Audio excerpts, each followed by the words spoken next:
Good evening all of you. आज के class में हम लोग एक टॉपिक पढ़ेंगे, सेक्स डिटर्मिनेशन यानी लिंग निर्धारण। ठीक है, हेडिंग डालना है आप लोग को, लिंग निर्धारण, सेक्स डिटर्मिनेशन। अच्छा, सेक्स डिटर्मिनेशन क्या है, लिंग निर्धारण क्या है? जैसा कि आप लोग देखे होइएगा, कुछ जीव जो होते हैं एक लिंगी होते हैं, कुछ जीव द्विलिंगी होते हैं। यानी कि कुछ जीवों में एक ही लिंग होता है, यानी कि जैसे अलग अलग लिंग जो हैं सेपरेट होते हैं, अलग अलग बॉडी में होते हैं। मेल में मेल रिप्रोडक्टिव ऑर्गन होता है और फीमेल में फीमेल रिप्रोडक्टिव ऑर्गन होता है। यानी नर में नर जनन अंग और मादा में मादा जनन अंग होते हैं। अच्छा, कुछ जीव ऐसे होते हैं जिसमें दोनों ही जनन अंग एक ही शरीर में होता है, जैसे मेल रिप्रोडक्टिव सिस्टम और फीमेल रिप्रोडक्टिव सिस्टम, ये दोनों एक ही शरीर में मौजूद होता है, तो उसे द्विलिंगी कहा जाता है, यानी बाइसेक्सुअल या फिर हर्माफ्रोडाइट कहा जाता है।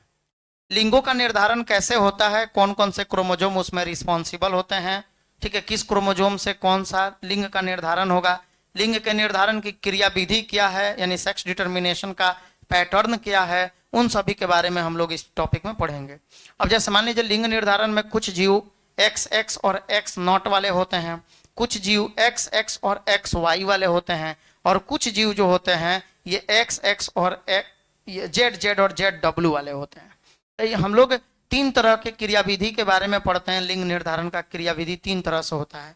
जैसे अगर हम लोग ग्रासहोपर की बात करें, कीटों की बात करें, तो कीटों में लिंग निर्धारण जो है ये एक्स एक्स और एक्स नॉट होता है ग्रासहोपर में। उसी तरह से अगर हम बात करें ये ड्रोसोफिला मेलेनोगेस्टर का, यानी फ्रूट फ्लाई का, फल मक्खी का, तो उसमें एक्स एक्स और एक्स वाई होता है। मनुष्य में लिंग निर्धारण कैसा होता है, तो एक्स एक्स और एक्स वाई होता है। पक्षियों में कैसा होता है, जेड जेड जेड डब्ल्यू होता है। मुर्गा मुर्गी सब जितना है सब पक्षी में आ जाएगा, तो जेड जेड और जेड डब्ल्यू होता है। पिकॉक में पूछा गया क्वेश्चन है, पिकॉक में कौन सा लिंग निर्धारण होता है, तो जितने भी पक्षी हैं सब जेड जेड और जेड डब्ल्यू में आ जाएंगे। जितने भी इंसेक्ट हैं, कीट हैं, सब के सब किस में आ जाएंगे, एक्स एक्स और एक्स नॉट वाले लिंग निर्धारण में आ जाएंगे। और एक जो है फ्रूट फ्लाई, फल मक्खी, जो मोर्गन का फ्रूट फ्लाई था, मोर्गन साहब उसी पर ना एक्सपेरिमेंट किए थे, तो मोर्गन साहब फ्रूट फ्लाई यानी फल मक्खी पर एक्सपेरिमेंट किए थे, जिसका वैज्ञानिक नाम ड्रोसोफिला मेलेनोगेस्टर था। अच्छा, इसमें एक्स एक्स और एक्स वाई होता है, ये बात याद रखिएगा। मनुष्य के साथ इसको रखा जाएगा। लिंग निर्धारण में ये मनुष्य के जैसा ही होता है, मनुष्य में भी ऐसा ही होगा, एक्स एक्स और एक्स वाई लिंग निर्धारण। और ये ड्रोसोफिला मेलेनोगेस्टर में यानी फल मक्खी में, फ्रूट फ्लाई में भी एक्स एक्स और एक्स वाई ही होता है। तो इन सभी पैटर्न के बारे में हम लोग को समझना है।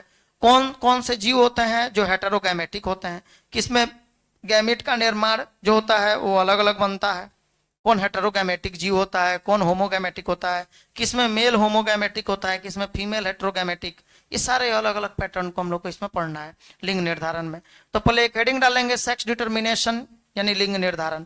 अब ये लिंग निर्धारण क्या है, यानी कि सेक्स का डिटर्मिनेशन कैसे होता है, लिंग का निर्धारण कैसे होता है। सबसे पहले हैंकिंग साहब ने 1891 ईस्वी में, एनसीईआरटी का अगर हिंदी वाला बुक होगा तो उसमें आप लोग देखिएगा 1819 दिया है, उसको सुधार लीजिएगा, ठीक है। 1891 इज द करेक्ट आंसर, ठीक है, मतलब उसका उसमें सुधार लीजिए। हैंकिंग साहब 1891 ईस्वी में कीटों के, इंसेक्ट के, कुछ कीटों के स्पर्मेटोजेनेसिस का स्टडी कर रहे थे।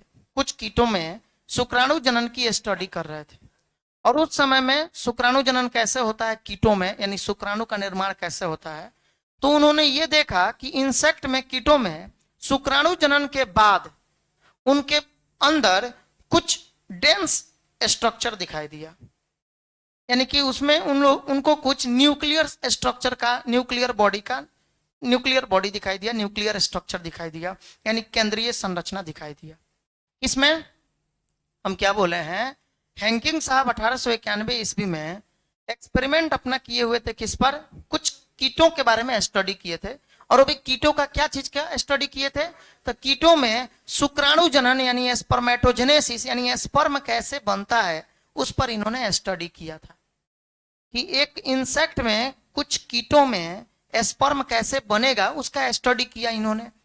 उसके बाद वो क्या देखते हैं कि 50% स्पर्म में, 50% स्पर्म में उनको कुछ न्यूक्लियर बॉडी दिखाई दिया, न्यूक्लियर बॉडी दिखाई दिया, केंद्रीय संरचना, न्यूक्लियर स्ट्रक्चर दिखाई दिया।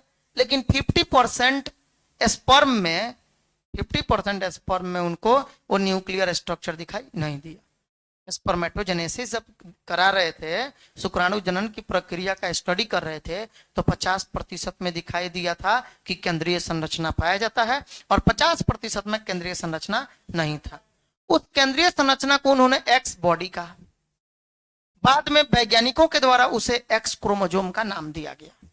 एक्स क्रोमोजोम का खोज ये नहीं किए थे, इसे नाम दिए थे, एक्स बॉडी दिए थे। ये इनके द्वारा जो खोजा गया था वो था एक्स बॉडी। बाद में उसका नाम क्या दिया गया? एक्स क्रोमोजोम दिया गया। यानी एक्स क्रोमोजोम क्या इस प्रकार से एक्स क्रोमोजोम ज्ञात हुआ इस प्रकार से। अब ये उन सभी बातों को हम लोग एक एक करके आगे पढ़ा जाएगा, आगे बढ़ते चलेंगे और देखते चलेंगे इसके बारे में। हम लोग यहाँ से स्लाइड शुरू करते हैं, ठीक है। आपको बस ध्यान में रखना है, जो जो चीजें हम यहाँ बताएं इसको ध्यान से अगर समझते चलिएगा तो सारी बातें यहीं याद हो जाएगी आपको, ठीक है। चलिए अब यहाँ आएंगे। सबसे पहली बात,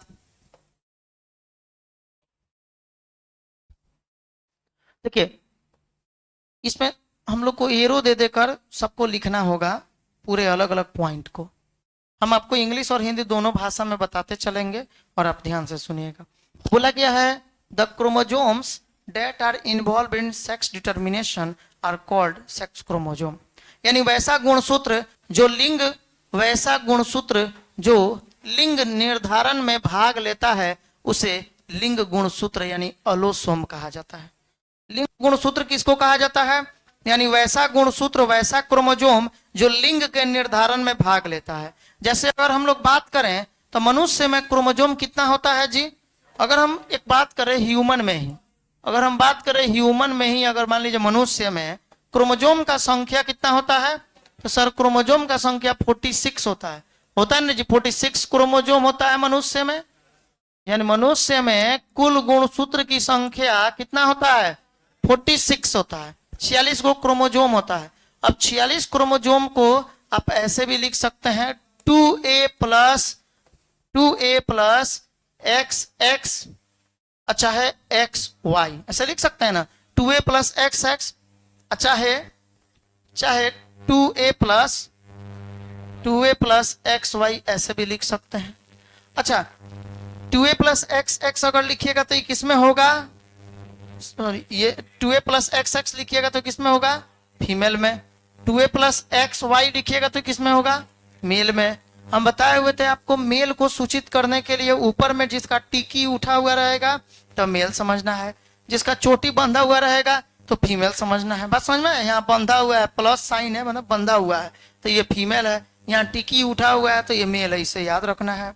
अच्छा अब देखिए तो फीमेल में 22 इंटू ए, हम लोगों में ए मतलब होता है क्या? ऑटोसोम। तो ऑटोसोम का संख्या हम लोगों में कितना होता है? 22 जोड़ा। यानी 22 आई इंटू 2 है तो 22 गुने 2 बराबर 44। अब प्लस XX को क्या बोलते हैं? एलोसोम। एलोसोम मतलब सेक्स क्रोमोजोम, लिंग गुणसूत्र। बात समझ में आया? इसी को हम लोग क्या बोलते हैं? Sex chromosome. यानी कि सेक्स क्रोमोजोम मतलब हो गया लिंग गुणसूत्र, ठीक है, लिंग गुणसूत्र। और ऑटोसोम को हिंदी में क्या बोलते हैं? ऑटोसोम को हिंदी में क्या बोलते हैं? अलिंग गुणसूत्र, ठीक है, अलिंग गुणसूत्र। तो लिंग गुणसूत्र कितने हैं इसमें? सर दो हैं अलिंग गुणसूत्र, सॉरी लिंग गुणसूत्र। 2 लिंग गुणसूत्र है, यानी 2 है एलोसोम यानी सेक्स क्रोमोजोम, और फिर ये 22 है आपका क्या? ऑटोसोम। 22 है इंटू 2 टोटल 44। तो 22 जोड़ा होता है, 22 पेयर में होता है। आप लोगों को तो बताए हैं ये बात, क्रोमोजोम हमेशा पेयर में होते हैं ना जी। क्रोमोजोम हमेशा पेयर में होते हैं, चाहे वो जैसे भी अरेंजमेंट उसका हो, लेकिन क्रोमोजोम हमेशा कैसे होगा? तो पेयर में होगा। क्रोमोजोम जोड़ा में होता है। अभी स्ट्रक्चर हम दिखाएंगे क्रोमोजोम का, शुरू में ही पढ़ाए हुए हैं। क्रोमोजोम जोड़े में होते हैं तो 22 जोड़ा ऑटोसोम होता है। 22 जोड़ा यानी टोटल ऑटोसोम कितना हो गया? 44। यानी मनुष्य में अलिंग गुणसूत्र 44 प्लस 2 गो क्या होता है जी? 2 गो होता है लिंग गुणसूत्र। तो कितना हो गया? टोटल 46, यानी टोटल 46 को क्रोमोजोम होता है। तो क्रोमोजोम 2 प्रकार के होते हैं, ऑटोसोम और एलोसोम। ऑटोसोम का मतलब क्या हो गया?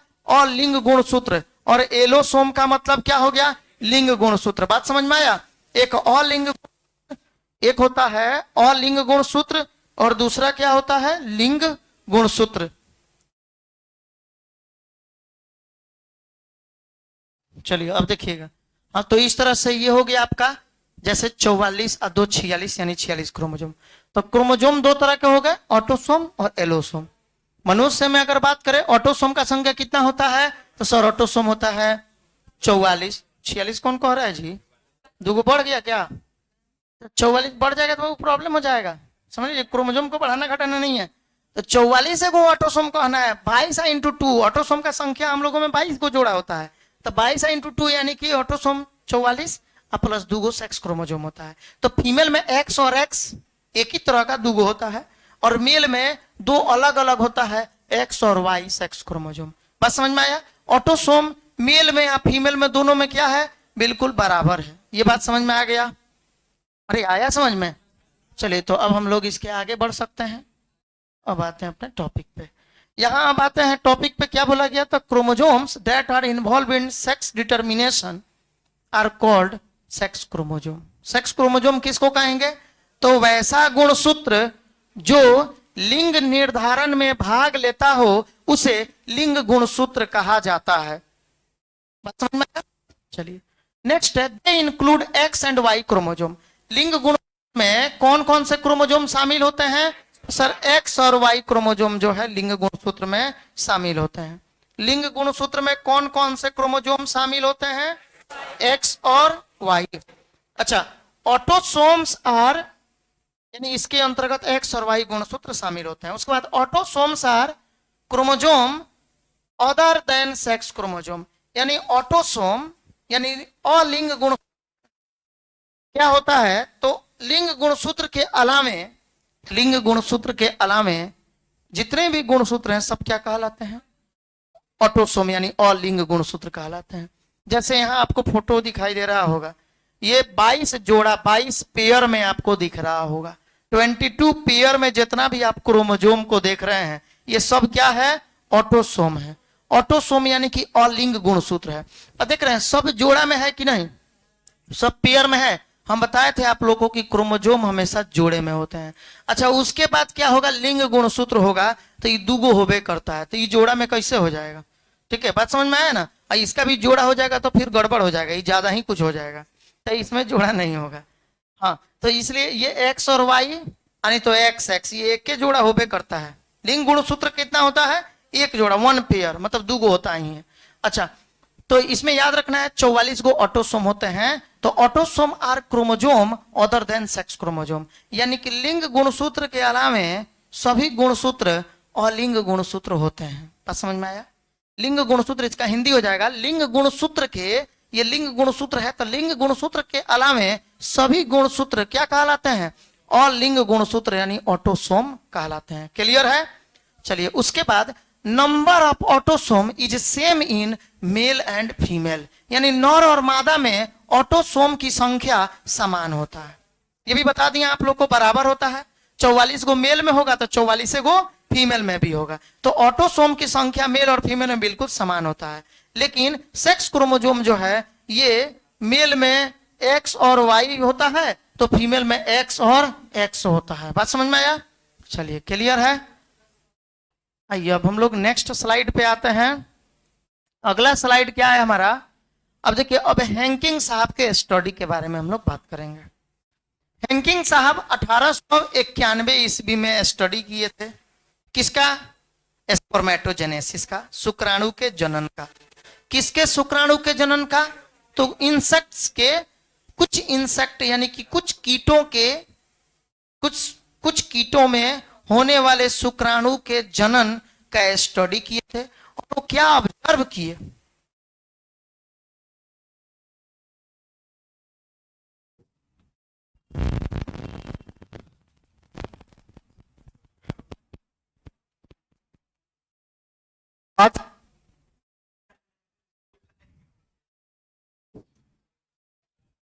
चलिए अब देखिएगा। हाँ, तो इसमें हैंकिंग साहब क्या ऑब्जर्व किए थे? 1891 ईस्वी में हैंकिंग साहब स्टडी किए थे स्पर्मेटोजेनेसिस के बारे में, यानी शुक्राणुओं के जनन के बारे में स्टडी किए थे। किसमें? कुछ कीटों में। और उन्होंने क्या ऑब्जर्व किया, इससे क्या पता लगाया? उन्हें पता ये लगा कि 50% शुक्राणुओं में न्यूक्लियर स्ट्रक्चर मौजूद था, जबकि कब? शुक्राणु के जनन के बाद। शुक्राणु के जनन के बाद 50% स्पर्म में न्यूक्लियर स्ट्रक्चर था और 50% स्पर्म में न्यूक्लियर स्ट्रक्चर नहीं था। हम क्या बोले? हम ये बात कर रहे हैं कि हैंकिंग साहब 1891 ईस्वी में कुछ इंसेक्ट के स्पर्मेटोजेनेसिस का अध्ययन किया, स्टडी किया, और उन्होंने इसे ऑब्जर्व क्या किया? उनको ये पता क्या चला कि उसमें से 50% जो स्पर्म बन रहे थे उसमें न्यूक्लियर स्ट्रक्चर था, लेकिन 50% बाकी के 50% में कोई भी न्यूक्लियर स्ट्रक्चर मौजूद नहीं था। तब उन्होंने इस न्यूक्लियर स्ट्रक्चर को क्या कहा? एक्स बॉडी कहा, यानी एक्स काय कहा। एक्स बॉडी, एक्स काय, काय हम लोग बॉडी को यानी शरीर को कहते हैं, एक्स बॉडी कहा। बाद में वैज्ञानिकों के द्वारा उसे क्या कहा गया? एक्स क्रोमोजोम कहा गया। तो वही बातें है, Henking studied spermatogenesis in some insects and observed that 50% of sperm received a nuclear structure after spermatogenesis and other 50% sperm did not receive it। यानी इसका मतलब यह है, इसका हिंदी लिख लेना है, हैंकिंग साहब ने 1891 ईस्वी में, हैंकिंग साहब 1891 ईस्वी में कुछ कीटों में शुक्राणु जनन की अध्ययन की। हैंकिंग साहब ने सन 1891 ईस्वी में कुछ कीटों में शुक्राणु जनन की अध्ययन की और उन्होंने पता लगाया कि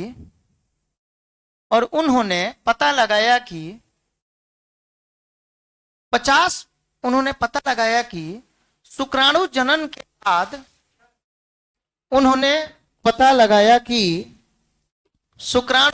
के बाद 50%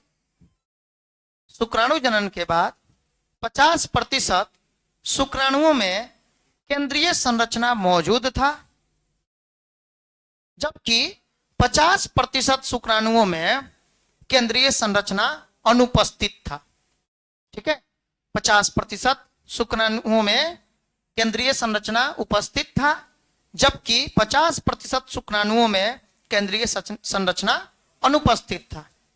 पैराग्राफ चेंज करके अब बस यहीं तक रहने दीजिए, दूसरे शब्दों में हम लोग लिखेंगे कि उसको उन्होंने क्या कहा था। उसके बाद अगला आपका पॉइंट होगा, Henking called this structure as the X body, जो हम आपको समझा दिए हैं। फिर बाद में वैज्ञानिकों ने हैंकिंग उस बॉडी को क्या बोले थे? जो केंद्रीय संरचना जो दिख रहा था शुक्राणु में, उसको उन्होंने क्या बोला था? एक्स बॉडी कहा था। बाद में वैज्ञानिकों के द्वारा इसे क्या कहा गया? एक्स क्रोमोजोम यानी एक्स गुणसूत्र कहा गया। तो इसका हिंदी लिख लेंगे, हैंकिंग के द्वारा इस संरचना को एक्स काय कहा गया। हैंकिंग के द्वारा इस संरचना को एक्स काय कहा गया।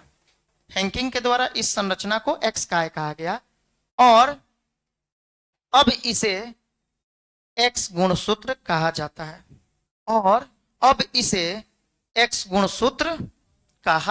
है। क्लियर है ये सब?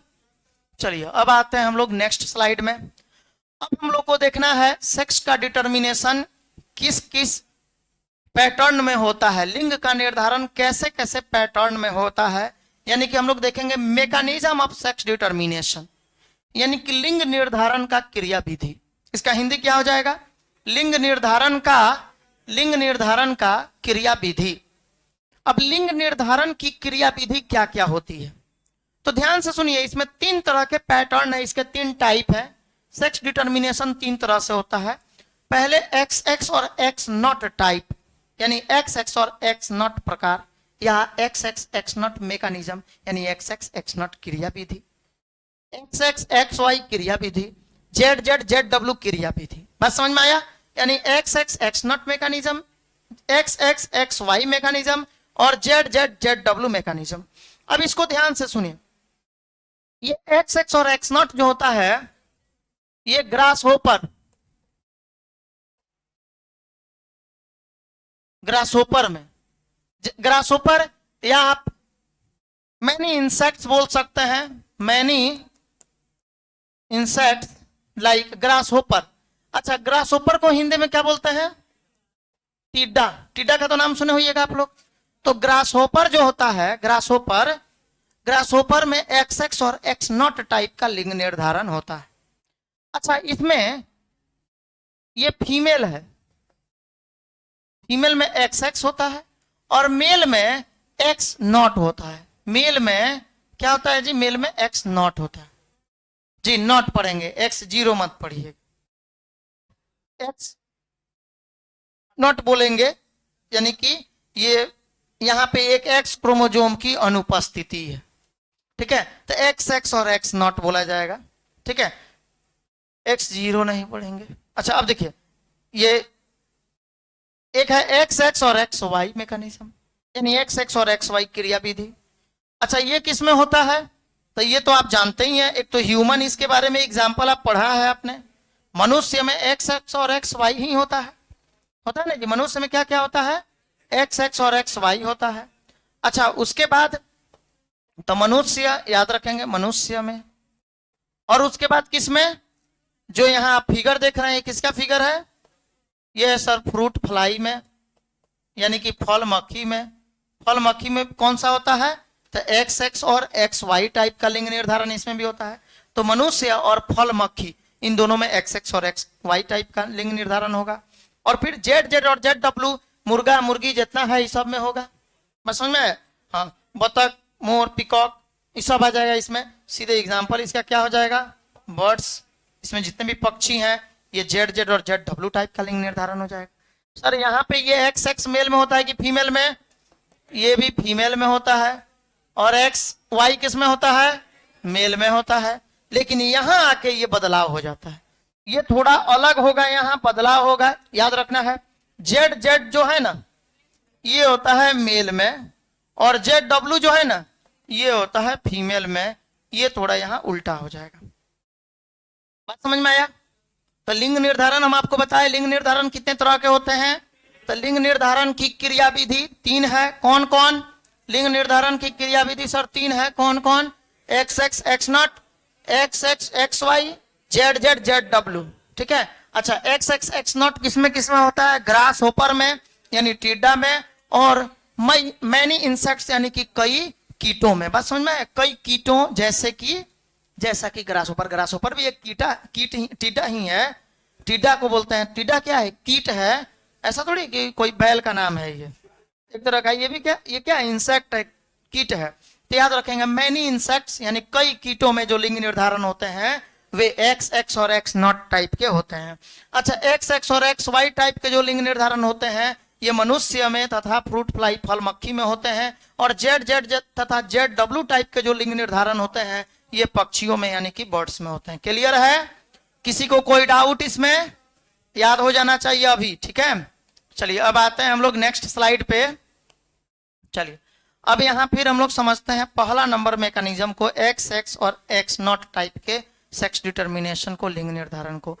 अब ये एक्स एक्स और एक्स नॉट टाइप का मैकेनिज्म कैसे होता है? अब जरा इसको समझिएगा, ये क्या है। इसमें here male is heterogametic and female is homogametic. कैसे? तो हेटेरोगैमेटिक मतलब हो गया दो अलग अलग गैमिट इससे बनेंगे, इससे समान प्रकार के गैमिट बनेंगे, क्योंकि एक्स एक्स है तो एक ही गैमिट निकलेगा एक्स, ये एक्स नॉट है तो एक्स एक नॉट अलग अलग दूगो बन जाएगा, ठीक है।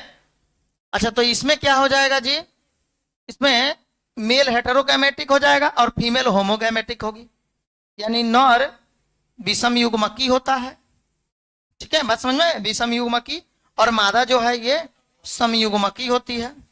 अच्छा, अब हम लोग देखेंगे कि कैसे समयुग्मकी और कैसे विषम युग्मकी होगा।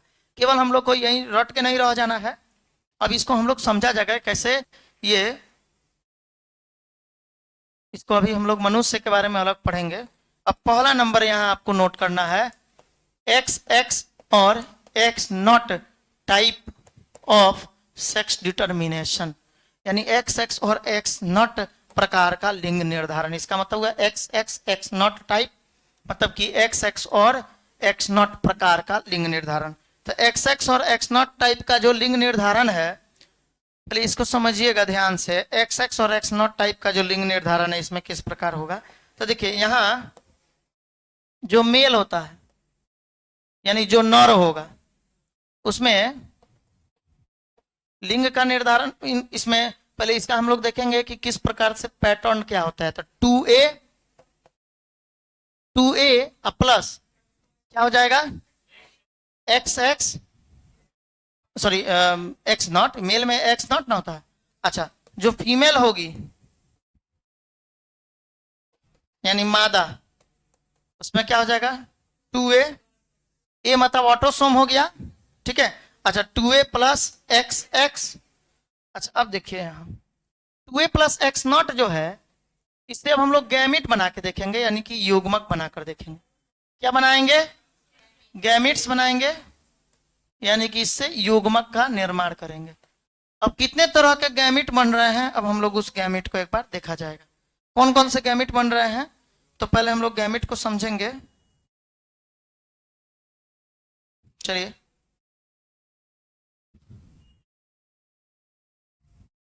गैमिट को देखिएगा।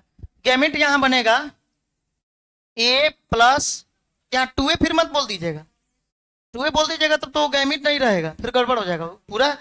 आधा उसमें ना ऑटोसोम होता है, तो 2 गो ए है तो एगो ए ले लेंगे, ए प्लस एक्स, एक ए प्लस नॉट। समझ में आया, तो इस तरह से A plus X A plus not. यहाँ 2 तरह का गैमिट बना। अच्छा, जिसमें 2 तरह का गैमिट बनता है, 2 गो युग्मक बनता है, उसको हम लोग क्या बोलते हैं जी, बोलिए सर। उसको हम लोग बोलते हैं हेटेरो गैमेटिक या हेटेरोगैमेट्री भी कहते हैं। हेटेरोगैमेटिक यानी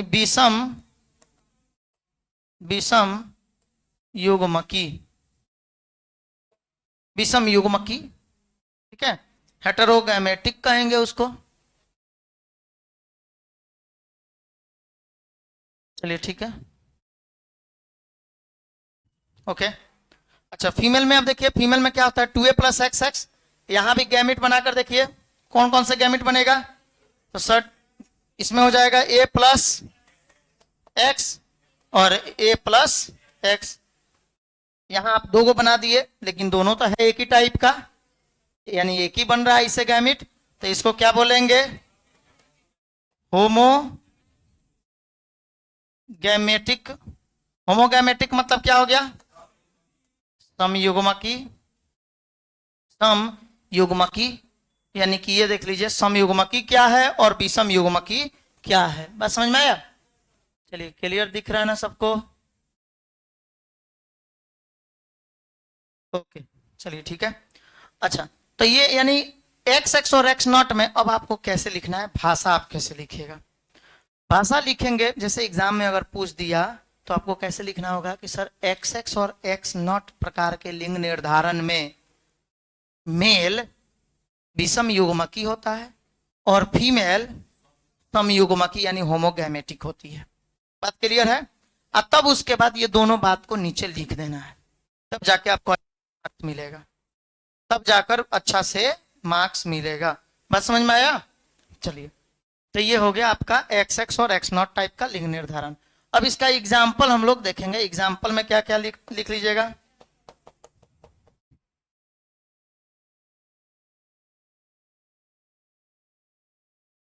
ग्रास होपर, ठीक है। अच्छा ग्रास होपर के बाद कौन है, ग्रास होपर मतलब क्या हो गया जी, टिड्डा, टिड्डा जड़, चीडा हो गया था, टिड्डा ड है जी, ई मत पढ़ लीजिएगा, ड है टिड्डा आधा ड है इसलिए यहाँ हलंत खींचे हैं। टीडा नहीं ना दिख रहा है किसी को, टीडा। अच्छा ग्रास होपर यानी ब्रैकेट में कर लीजिए ना, मैनी इंसेक्ट्स, मैनी इंसेक्ट्स यानी इसका मतलब क्या हुआ, कई कीटें या कीटों, कई कीटों। अच्छा, कई कई कीटें हो जाएगा। चलिए अब आते हैं हम लोग अपने स्लाइड पे। तब क्लियर हो गया ये एक्स एक्स और एक्स नॉट में, एक्स एक्स और एक्स नॉट में क्या होता है, तो सर इसमें नर विषम युग्मकी होता है और मादा सम युग्मकी होती है। हम नर को विषम युग्मकी क्यों बोल रहे हैं, क्योंकि यहाँ सारी बातें आपको स्पष्ट रूप से बताया गया है। नर इसलिए विषम युग्मकी है क्योंकि इसमें दो तरह के गैमिट बन रहे हैं और दोनों अलग अलग प्रकार के गैमिट बन रहे हैं। नर सम युग्मकी इसलिए है क्योंकि ये भी दो तरह का गैमिट तो बना रहा है लेकिन एक ही प्रकार का है, तो इसलिए इसको सम युग्मकी बोल रहे हैं। ठीक है, ये बात क्लियर है। इसमें एग्जाम्पल कई कीट यानी कई सारे इंसेक्ट हो जाएंगे, जैसे ग्रास होपर हो गया। चलिए, ग्रास होपर को कभी देखे हैं कि नहीं, यही राम जी का सुगा नहीं बोलते हैं, हाँ यही है, हाँ टीडा। तो 22 प्लस एक्स नॉट मेल में हो जाएगा और फीमेल में 22 प्लस एक्स एक्स हो जाएगा। ये बात याद रखिएगा, 22 प्लस एक्स नॉट, इसमें क्या हो जाएगा 22 प्लस एक्स एक्स। आगे हटा बढ़े इसको। चलिए अब नेक्स्ट स्लाइड पे आते हैं हम लोग।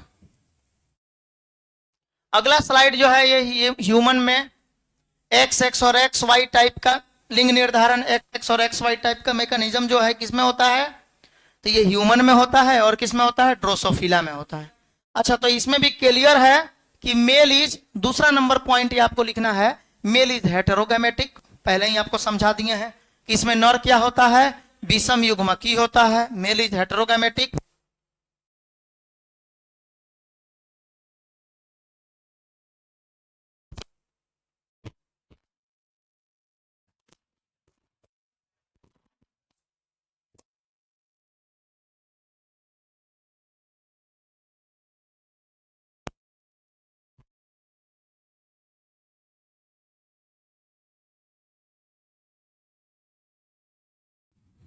ओके, हाँ तो अब सुनिएगा, मेल क्या है, हेटेरोगैमेटिक है यानी कि मेल एक्स और वाई है, और फीमेल क्या है, होमोगैमेटिक है। ये कैसे होमोगैमेटिक है, तो हेटेरोगैमेटिक इसलिए मेल है क्योंकि मेल में दो तरह के गैमेट होते हैं, सेक्स क्रोमोजोम होते हैं, दो तरह के लिंग गुणसूत्र होते हैं।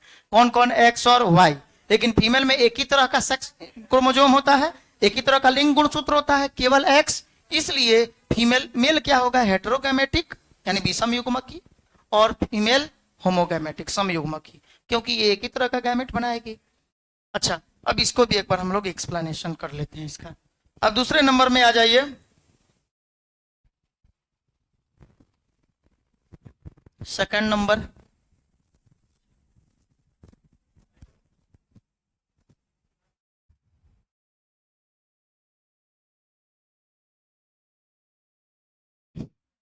चलिए सेकंड नंबर पॉइंट देखिए। अच्छा, अब इसमें क्या है, एक्स एक्स और एक्स वाई टाइप, यानी एक्स एक्स और एक्स वाई प्रकार का लिंग निर्धारण। अच्छा, अब एक्स एक्स और एक्स वाई टाइप के लिंग निर्धारण में क्या होता है, तो इसमें भी दो होंगे, जैसे मेल और दूसरा क्या होगा, फीमेल। ठीक है, मेल और फीमेल इसमें भी होगा। अच्छा, अब देखिए, तो मेल में जैसे नर में कौन कौन से होंगे जी, नर में, तो सर नर में होगा 2a प्लस एक्स वाई। अच्छा, फीमेल में क्या होगा लिंग का निर्धारण, पैटर्न क्या होगा sir, 2a plus x x. ठीक है, अच्छा, अब 2a प्लस एक्स वाई में इसके जब गैमिट को आप बनाइएगा, इसे जब गैमिट बनेगा यानी कि इससे जब युग्मक का निर्माण होगा, तो गैमेट इसका कौन कौन सा बनेगा, यानी युग्मक। सर पहला नंबर में हो जाएगा a प्लस एक्स और a प्लस वाई। अच्छा, इस तरह से ये दोनों क्या हो गए, दो अलग अलग प्रकार के गैमेट बने हैं, तो हेटेरो गैमेटिक हो जाएंगे। बात समझ में आया, हेटेरो गैमेटिक इनको कहा जाएगा, हेटेरो गैमेटिक हो जाएंगे ये। ठीक है, चलिए हेटेरो गैमेटिक, ठीक है, हेटेरोगैमेटिक हो जाएगा। अच्छा, हेटेरोगैमेटिक मतलब तो आपको बता दिए विषम युग्मकी, अच्छा, उसके बाद फीमेल में गैमिट बनाकर देखिए। फीमेल में क्या बनेगा बाबू, ए प्लस एक्स और दूसरा ए प्लस एक्स से बनेगा। सर एक ही तरह का गैमिट बनेगा इसमें, तो इसको क्या कहा जाएगा, होमो गैमेटिक कहा जाएगा, यानी कि समयुग्मकी कहा जाएगा। आया समझ में कोई किसी को डाउट इसमें? अच्छा, तो आप क्या बोलिएगा कि सर एक्स एक्स और एक्स वाई प्रकार के लिंग निर्धारण में नर विषम युग्मकी होता है और मादा समयुग्मकी होती है। उसके बाद ये पैटर्न ऐसे लिख देना है, उसके नीचे एग्जाम्पल लिख देना है। कौन कौन होगा, एक हो जाएगा आपका ह्यूमन यानी मनुष्य, ह्यूमन हो जाएगा यानी मनुष्य, और कौन होगा, ह्यूमन मतलब जानते हैं ना, मनुष्य, मानव, दैत्य, आदमी, राक्षस। अच्छा, उसके बाद क्या हो जाएगा, ह्यूमन के बाद फ्रूट फ्लाई।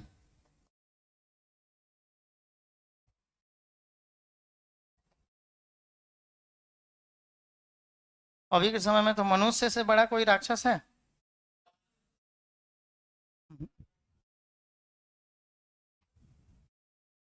क्या अभी तो आप लोग देख ही रहे हैं।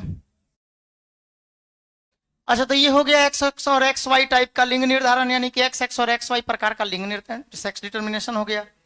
अच्छा, अब समझ में आ जाएगा इसमें कैसे क्या बोलना है, भाषा कैसे लिखना है। कुछ नहीं, बस इतना आपको ध्यान में रहना चाहिए, सारा बात आप लिख दीजिएगा। अभी ना कि सर इतना बात ध्यानों में है फिर भी नहीं लिख पा रहे हैं, तो फिर जाके जॉन्डिस का जांच करवाइए, ठीक है। दूसरा क्या कहा जाएगा, हाँ बवासीर का भी जांच करा लीजिएगा एक बार, नहीं तो आजकल बवासीर से ब्रेन हेमरेज भी हो जा रहा है, ज्यादा दिन तक बवासीर अगर रह जाए तो, ठीक है। अच्छा, आप सुनिएगा, तो यहाँ आपका दो एग्जाम्पल हो गया, मनुष्य का और एक है ये आपका फ्रूट फ्लाई का, फल मक्खी का, हो गया, हटा दिया जाए इसको। अब आते हैं बाबू हम लोग नेक्स्ट स्लाइड पे, ठीक है। नेक्स्ट स्लाइड क्या है, अगला स्लाइड है थर्ड नंबर टॉपिक, ठीक है। जेड जेड और जेड डब्ल्यू टाइप का सेक्स डिटर्मिनेशन, यानी जेड जेड और जेड डब्ल्यू प्रकार का लिंग निर्धारण। अच्छा, इसमें देखिए जेड जेड और जेड डब्ल्यू में क्या होता है, यहां बिल्कुल ये दोनों से थोड़ा अलग होगा। दोनों में मेल था हेटेरोगैमेटिक, यहां फीमेल हेटेरोगैमेटिक हो जाएगी, यानी जेड जेड और जेड डब्ल्यू में जेड जेड समयुग्मकी है ना जी, तो ये इसमें मेल में होता है, और जेड डब्ल्यू जो है ये किस में होता है, फीमेल में होता है, ठीक है। अच्छा, इसमें मेल इज होमोगैमेटिक, मेल क्या होता है, नर समयुग्मकी होता है, यानी जेड और जेड होता है मेल में। अच्छा, एंड फीमेल क्या होती है, हेटेरोगैमेटिक, जेड एंड डब्ल्यू होता है, यानी कि इसमें मादा विषम युग्मकी होती है। इसमें नर समयुग्मकी होता है और मादा विषम युग्मकी होती है। समयुग्मकी के ब्रैकेट में जेड जेड लिख लीजिएगा और विषम युग्मकी में जेड और डब्ल्यू, ये दोनों अलग अलग प्रकार के हैं, इसीलिए इसको विषम युग्मकी कहा गया। ये दोनों समान समान प्रकार का है तो ये समयुग्मकी हो गया। जैसे कि इसमें पक्षियों में, यानी कि बर्ड्स में, जितने भी बर्ड्स हैं उन सभी में जेड जेड और जेड डब्ल्यू टाइप का लिंग निर्धारण होता है, ठीक है। अच्छा, अब आइए हम लोग इसको एक बार समझते हैं।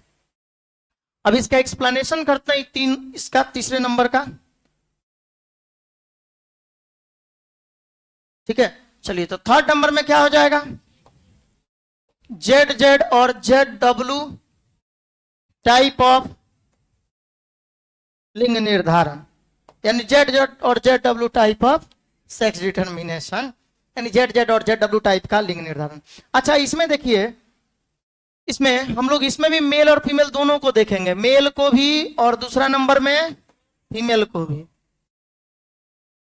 कहीं कोई गड़बड़ी हो तो बोल दीजिएगा, नहीं तो आप लोग तो बैठे रहते हैं, हम कुछ गड़बड़े लिख के आगे बढ़ जाते हैं। इतना गड़बड़ हो जाता है कि बेचारा वीडियो को एडिट करके भी उसको नहीं हटाया जा सकता है, वो इतना गड़बड़ हो जाता है। कई कई बार ऐसा हुआ है कि एग्जाम्पल हम आप लोग को बताते थे और एग्जाम्पल में पता चला है कि वो लगातार छूट, कुछ ऐसा एग्जाम्पल में लिखवाना चाहिए था कुछ और, लिखवा दिए कुछ और लगातार उसी पे क्वेश्चन बनते चला जा रहा है। बच्चा चुपचाप बना भी रहा है, बोल भी नहीं रहा है। थोड़ा बोल दीजिएगा अगर कहीं गड़बड़ से कुछ लिखा गया, क्योंकि पढ़ाते वक्त होता है कुछ मिस्टेक, सोचते हैं कुछ और लिखाता है कुछ और, ठीक है, तो इसलिए गड़बड़ होता है उसमें। अच्छा, जेड जेड और Z W type of sex determination में मेल में क्या होता है, अब नर में 2a 2a प्लस ZZ। अच्छा फीमेल में क्या होगा 2a प्लस ZW। तो ये तो हेटेरोगैमेटिक है जी, यानी विषम युग्मकी है, और ये होमोगैमेटिक है यानी समयुग्मकी है। तो इसमें एक ही तरह का गैमिट बनेगा, इसमें एक ही तरह का गैमिट बनेगा। कौन कौन a plus Z, a plus Z, तो एक ही प्रकार का ना है। अच्छा तो इसको क्या बोलिएगा होमोगैमेटिक, इसको हम लोग कहेंगे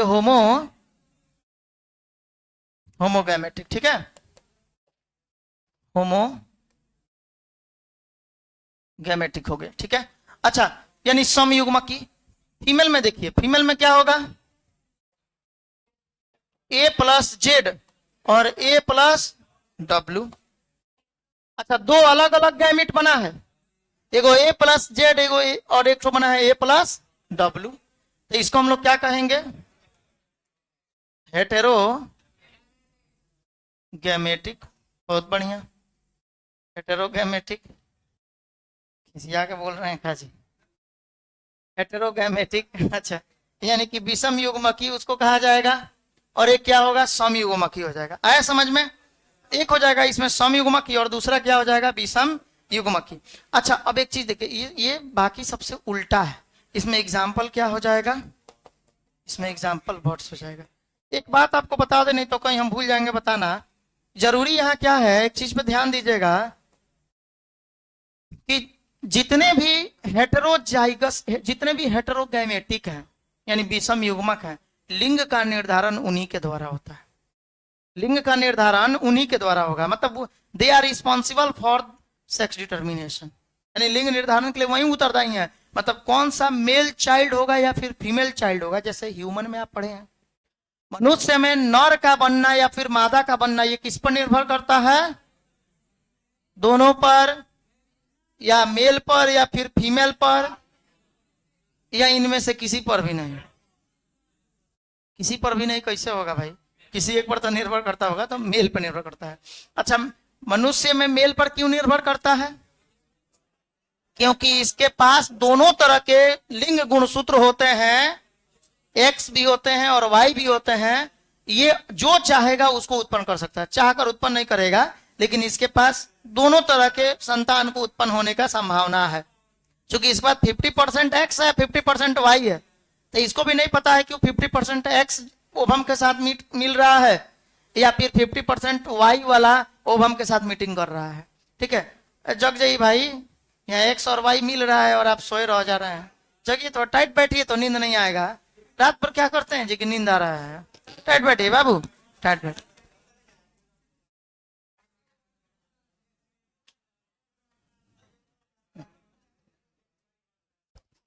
अच्छा अब देखिए, अब पढ़ाई करता होगा बेचारा का एग्जाम है, का है आप लोग बदनाम कर रहे हैं। इधर देखिए सुनिएगा, था जेड जेड और जेड डब्ल्यू टाइप का लिंग निर्धारण जो है, अभी इसमें आप क्या देखें, बाकी अभी तक तो ये समझ में आ गया। अच्छा सर, मेल रिस्पॉन्सिबल होता है बॉय या फिर गर्ल चाइल्ड के निर्माण के लिए, मतलब लड़का या लड़की का जो निर्माण होता है, जो जन्म होता है, इसके लिए फीमेल रिस्पॉन्सिबल नहीं होती है, मेल रिस्पॉन्सिबल होता है, यानी मेल उत्तरदायी होता है, नर उत्तरदायी होता है। अच्छा चलिए, तो एक्स और वाई में तो समझ में आ गया, एक्स एक्स और एक्स वाई में समझ में आ गया। एक्स एक्स और एक्स नॉट में कौन रिस्पॉन्सिबल होता है, एक्स नॉट वाला।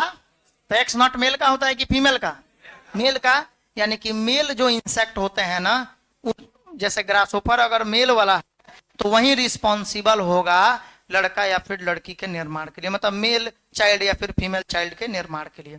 उसी तरह अगर हम लोग बात करें ये अब लेकिन इसका बात करिएगा, ये बर्ड्स का, पक्षियों का, जेड जेड और जेड डब्ल्यू। तो जेड जेड वाला तो रिस्पॉन्सिबल नहीं होगा, क्योंकि उसके पास एक ही तरह का सेक्स क्रोमोजोम है, जेड है केवल। लेकिन जिसके पास में जेड भी है और डब्ल्यू भी है, वही रिस्पॉन्सिबल होना चाहिए। ठीक है, इसका मतलब कि इसमें फीमेल रिस्पॉन्सिबल होती है गर्ल्स या फिर बॉय चाइल्ड के लिए, मतलब कि मेल या फिर फीमेल चाइल्ड के लिए, लड़का होगा या फिर लड़की होगी, इसके लिए पक्षियों में कौन रिस्पॉन्सिबल होता है, मुर्गा की मुर्गी, मुर्गी रिस्पॉन्सिबल होती है। बात समझ में आया, हाँ इस तरह से ध्यान में रखिएगा। तो इसमें अच्छा, इस बार पिछले बार के एग्जाम में ना बर्ड्स में जैसे पूछ दिया था पीकॉक में, बताइए किस प्रकार का लिंग निर्धारण होता है। तो वहां घबरा मत जाइएगा, क्योंकि आप फिगर में देखे हैं मुर्गी, एनसीईआरटी के फोटो में मुर्गी मुर्गा देख रहे हैं, और वहां मोर पे पूछ दिया तो ये मत सोचिएगा कि हमको भी पढ़े ही नहीं है। तो इसमें कोई भी पक्षी का अगर पूछेगा तो जेड जेड और जेड डब्ल्यू टाइप का लिंग निर्धारण होता है। जैसे मनुष्य में एक्स और वाई होता है ना जी, एक्स एक्स और एक्स वाई, तो उसी तरह इनमें भी जेड जेड और जेड डब्ल्यू होता है। तो जेड जेड इनके मेल में होता है और जेड डब्ल्यू इनके फीमेल में होता है, इसलिए इनकी फीमेल रिस्पॉन्सिबल होती है लड़का या फिर लड़की के लिए, मुर्गा चाहे मुर्गी के लिए। बस समझ में आया? चलिए, अरे हुआ, समझ में आया क्या? आ गया? चलिए बहुत बढ़िया। हम लोग आते हैं अब नेक्स्ट स्लाइड पे। अच्छा, नेक्स्ट स्लाइड जो है हमारा बहुत इंपॉर्टेंट है, ये नया पॉइंट है। अब सेक्स डिटर्मिनेशन आपका जो था वो खत्म हो गया, मतलब सेक्स डिटर्मिनेशन का जो पैटर्न था, जो मैकेनिज्म था, क्रिया विधि था, वो तीन था, तीनों खत्म हो गया। याद हो गया सभी लोगों को? याद हो गया ना? अच्छा, याद हो गया होगा तो कमेंट कर दीजिए, अब वीडियो को लाइक कर दीजिए, फिर हम लोग आगे बढ़ते हैं। ठीक है, तब तक आप लोग कमेंट कर दें और वीडियो को लाइक भी कर दें और शेयर अवश्य कर दें अपने स्टेटस पे कम से कम। चलिए अब हम लोग आते हैं मनुष्य में लिंग के निर्धारण का पता लगाते हैं। मनुष्य में लिंग का निर्धारण किस प्रकार से होगा, तो इसके लिए देखिए, मनुष्य में टोटल क्रोमोजोम का संख्या पहले बताइए कितना होता है। अब हम लोग आते हैं सेक्स डिटर्मिनेशन, सेक्स डिटर्मिनेशन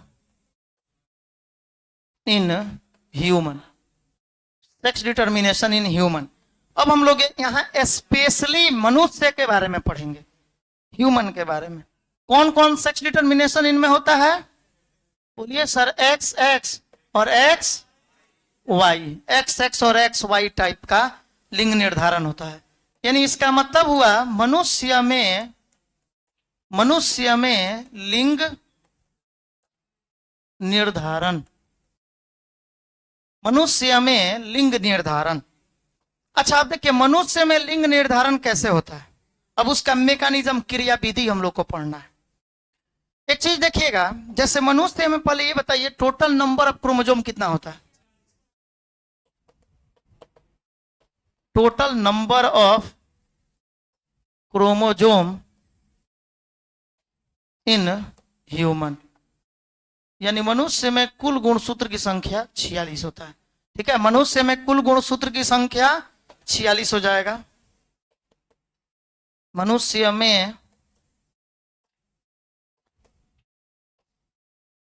कुल गुणसूत्र की संख्या, बात समझ में आया? मनुष्य में कुल गुणसूत्र की संख्या कितना? 46। अच्छा, 46 को आप लोग ऐसे भी लिख सकते हैं, मान लीजिए कि मनुष्य में तो दोनों ना आता है जी, मेल भी होता है फीमेल भी होता है। तो अगर मेल होगा मेल और नहीं तो फीमेल, यही ना हो सकता है। बाकी में तो हम लोग क्रोमोजोम के बारे में पढ़ेंगे ही नहीं। अच्छा, तो मेल में क्या होगा? मेल में होगा सर, इसको ऐसे लिख सकते हैं 2a plus x Y. Female में क्या लिखेंगे? 2a plus x x. ठीक है, या फिर हम लोग ऐसे भी लिख सकते हैं, या इसको ऐसे भी लिखा जा सकता है, a का वैल्यू कितना है? 22, तो 22 दूना 44 प्लस एक्स वाई। या इसको भी बोल सकते हैं 44 प्लस एक्स एक्स, ऐसे बोल सकते हैं कि नहीं? लिख सकते हैं कि नहीं ऐसे? अच्छा, इसमें 44 को क्या कहते हैं? सही है, 44 को क्या है? ऑटोसोम है। इसी को यहाँ ए से सूचित किए थे। ऑटोसोम को हिंदी में ऑटोसोम भी कहा जाता है। ऑटोसोम को हिंदी में क्या क्या कहा जाता है? ऑटोसोम को हिंदी में ऑटोसोम भी कहा जाता है। और इसी को हम लोग क्या बोलते हैं? अलिंग गुणसूत्र भी कहा जाता है। अलिंग गुणसूत्र भी इसे कहा जाता है। आया समझ में? अलिंग गुणसूत्र भी इसको कहा जाता है। तो ये अलिंग गुणसूत्र चाहे ऑटोसोम, अच्छा, इसमें एक्स वाई को क्या कहा जाता है सर? ये एक्स वाई को हम लोग बोलते हैं सेक्स क्रोमोजोम। सेक्स क्रोमोजोम को हम लोग एलोसोम, एलोसोम भी कहते हैं, यानी लिंग गुणसूत्र चाहे लिंग क्रोमोजोम भी कहा जाता है। अब कोई डाउट किसी को? ये बात समझ में आया? मेल में टोटल क्रोमोजोम का संख्या, मनुष्य में कुल गुणसूत्र की संख्या 46। प्रत्येक साल ये पढ़ाया जाता है। बच्चा जब एग्जाम दे के आता है ना, तो उसमें से कुछ वैसा स्टूडेंट मिल ही जाता है जिस बच्चा के साथ ये समस्या रहता है। बिना सोचे समझे जैसे ही पूछा युग्मक में गुणसूत्र का संख्या, मार के आएगा 46। नहीं तो पढ़ा हुआ है 23, तो मार के आएगा 23। आगे नहीं पढ़ा है, पेयर लिखा था चाहे जोड़ा लिखा था, 23 जोड़ा मतलब 46 हो गया। तो इस सब पे थोड़ा ध्यान रखना है। मनुष्य में 46 क्रोमोजोम और मनुष्य के युग्मक में 23 क्रोमोजोम, ठीक है, 23 क्रोमोजोम। अच्छा, तो ये हो गया। मनुष्य में टोटल 46 क्रोमोजोम होते हैं, जिसके में मेल में क्रोमोजोम होता है 46। और कैसे? तो 2a प्लस एक्स वाई चाहे 44 प्लस एक्स वाई। फीमेल में 2a प्लस एक्स एक्स, या इसी को 44 प्लस एक्स एक्स कहा जाएगा। अरे आया समझ में? चलिए, तो ये हो गया मनुष्य का लिंग का निर्धारण। अब वही बातें यहां देखिएगा, मनुष्य में ऑटोसोम की संख्या समान होता है। 44 को ऑटोसोम होता है और वो बिल्कुल समान होता है, एक दूसरे के बिल्कुल समान होगा। लेकिन सेक्स क्रोमोजोम मनुष्य में अलग अलग होता है। मेल में एक्स होता है, तो सॉरी, मेल में एक्स और वाई होता है, तो फीमेल में एक्स और एक्स होता है, एक्स होता है। बात समझ में आया? चलिए, अब आते हैं यहाँ पे, अब इसको दोहराते हैं एक बार। क्या यहाँ जो बातें हम लोग किए वही बातें हैं या कुछ अलग है, उसको समझिएगा। देखिए, मनुष्य में क्या बोला गया? मनुष्य में 23 क्रोमोजोम होते हैं। मनुष्य में कितने क्रोमोजोम, सॉरी 23 पेयर क्रोमोजोम होते हैं। यानी मनुष्य में कुल 23 जोड़े यानी 46 गुणसूत्र होते हैं। जैसे 22 पेयर क्या होता है? ऑटोसोम, 22 जोड़ा ऑटोसोम होता है and 1 pair of sex chromosomes होता है। यानी कि मनुष्य में 23 जोड़े गुणसूत्र होते हैं। मनुष्य में 23 जोड़े गुणसूत्र होते हैं, जिसमें 22 जोड़े ऑटोसोम तथा 1 जोड़ा लिंग गुणसूत्र होता है। क्लियर है? याद हो गया ये बातें सबको? अच्छा, दूसरी बात, a pair of x chromosome is present in female, मतलब कि मादा में 1 जोड़ा लिंग गुणसूत्र होता है, अर्थात एक्स एक्स हो जाएगा ऐसे।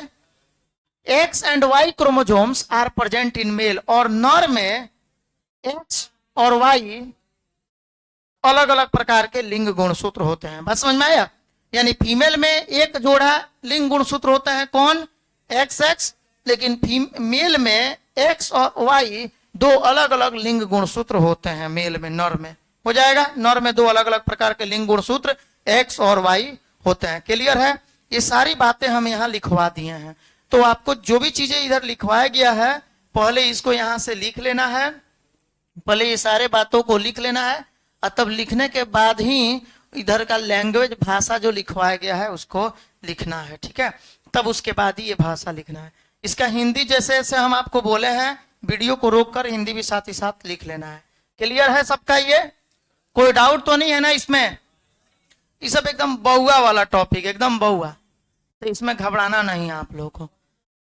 अच्छा, आप देखिएगा, हम अब क्या बोला गया? ड्यूरिंग स्पर्मेटोजेनेसिस, यानी शुक्राणु जनन के दौरान, स्पर्म के बनने के दौरान, ये बात आप सब लोग जानते हैं, जब स्पर्म बनता है मेल के द्वारा, तो स्पर्म के बनने के समय में 50% स्पर्म में एक्स क्रोमोजोम रहता है और 50% स्पर्म में वाई क्रोमोजोम होता है। ये तो पता है आप लोग को।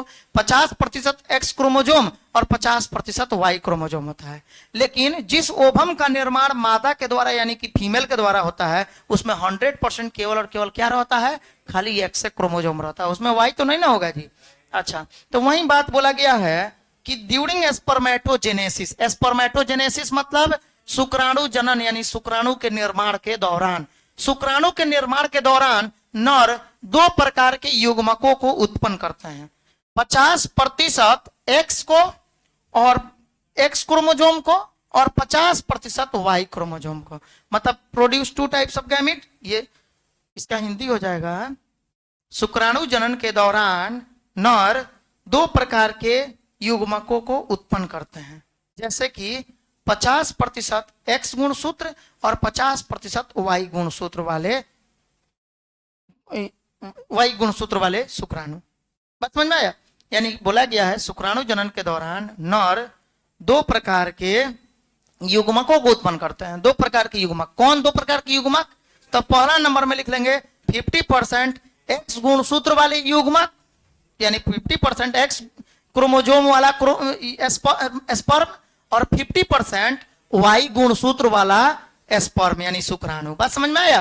तो ये दो तरह के गैमेट का निर्माण करते हैं, एक एक्स वाला, वाई वाला। जितना एक्स उतना ही वाई। तो ये संभावना गलत है। कुछ लोग अपने कॉपी में लिखवाए थे, विद्वान लोग, कि 2 बजे लड़का होता है। हाँ, ऐसा लिखवाए थे बाबू। हमको लाके एक बच्चा दिखाया था और हंस रहा था कि सर क्या कहें, हम लोग यहीं सिर्फ सीखबे किए हैं सर। मैंने जेनेटिक्सों में लग रहा है रिप्रोडक्शन पढ़ रहे हैं। फीले नहीं होता है कि कब जेनेटिक्स पढ़े। और जेनेटिक्स में कोई टॉपिक जो लॉजिक वाला मिलना चाहिए, जैसे आप लोग लिंकेज उंकेज पढ़े हैं ना, जो क्रॉसिंग ओवर सब पढ़े हैं, जो कि एक लॉजिक वाला बात है। ये लॉजिक वाला बात है, आपको जल्दी कहीं नहीं मिलेगा। तो वो चीजें कुछ लोग ये भी बताए हुए थे। अब बताइए कि कब लड़का होगा कब लड़की होगी, इसका भी संभावना बताते हैं। तो हमको लग रहा है कि भाई कुछ दिन में झाड़ फूंक वाला ओझा बन जाएंगे, समझ रहे हैं? हाँ, बाबा बन जाएंगे वो लोग। हाँ, और भभूत देंगे, कहेंगे ले जाओ खा लेना, लड़का हो जाएगा, चाहे खा लेना लड़की हो जाएगा। क्योंकि इस तरह संभावना आप कैसे बता सकते हैं? इतना परफेक्ट संभावना कैसे बता सकते हैं? जाहिर सी बात है भाई, आपको ये चीज सोचना चाहिए कि जब 50% एक्स क्रोमोजोम वाले स्पर्म उत्पन्न होते हैं और 50% वाई क्रोमोजोम वाले स्पर्म उत्पन्न होते हैं, तो बिल्कुल 50-50% की संभावना है। मैंने मान लीजिए वो 70% भी रहता तो एक बात भी है। तो इसको कैसे कंफर्म किया जा सकता है कि नहीं कभी वाई क्रोमोजोम एक्टिव रहता है तो कभी एक्स क्रोमोजोम रहता है? इस सब भरोसा नहीं करिएगा। ये प्रोबेबिलिटी है, संभावना है, जो होने वाला होगा होगा। ठीक है, अब इसके टेंशन में कौन पड़ेगा जी? पूरा जीवन बस इसी टेंशन में बैठा हुआ रहेगा कि कब लड़का होगा कब लड़की होगी। जो होगा होने दीजिए, अपना काम में लगे रहिए। ठीक है। हाँ, अब सुनिए, उसके बाद मैंने पढ़ाई में लगे रहिए। खाली निगेटिव सोचते हैं आप लोग। इधर देखिए, female produce only ovum with an x chromosome. देखिए, फीमेल क्या चीज को उत्पन्न करती है? मादा केवल अंडाणु को उत्पन्न करती है, जिसमें केवल और केवल क्या होता है? एक्स क्रोमोजोम होता है, एक्स गुणसूत्र होता है। क्या बोला गया है? शुक्राणु जनन के दौरान नर दो प्रकार के युग्मकों का निर्माण करते हैं।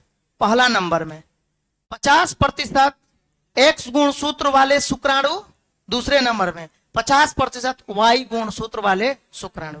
क्लियर? उसके बाद लेकिन मादा में क्या होता है? तो female produce only ovum with x chromosome. तो इसमें दूसरे नंबर में हो जाएगा मादा केवल एक्स गुणसूत्र वाले अंडाणु का निर्माण करती है, उसमें वाई गुणसूत्र नहीं होता है। ठीक है, ये सारा का सारा पॉइंट पहले से आप लोग का क्लियर है। ये सब 10th class 11th class 10th class से पढ़ना, 8th क्लास से सारा बात आप पढ़ते आ रहे हैं। X chromosome, Y chromosome, sperm में कितना होगा, ओवम में कितना होगा, तो ये सब तो आप लोग को दिक्कत नहीं करेगा।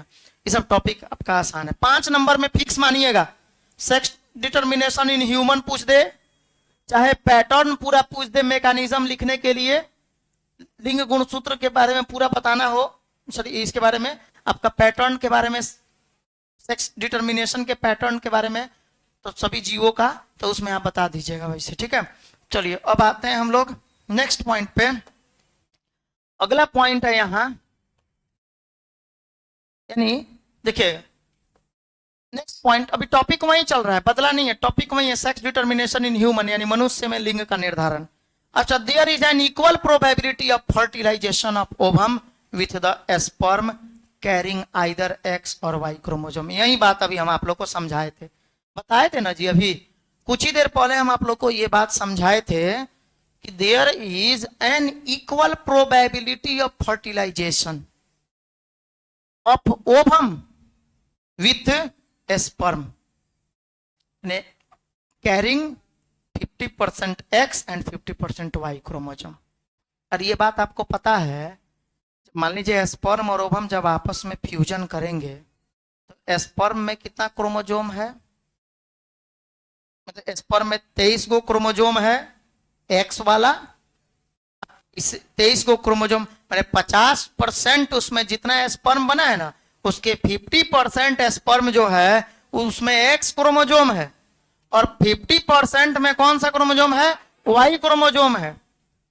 स्पर्म अगर ओवम के साथ मिलने की संभावना की बात किया जाए तो बिल्कुल इक्वल प्रोबेबिलिटी होगा, बराबर बराबर संभावना होगा।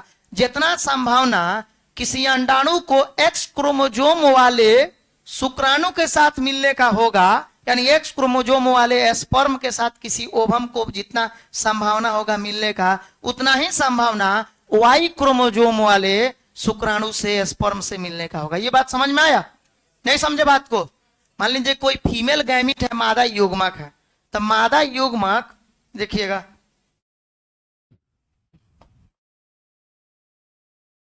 हम ये बोले हैं अगर मान लीजिए कि ये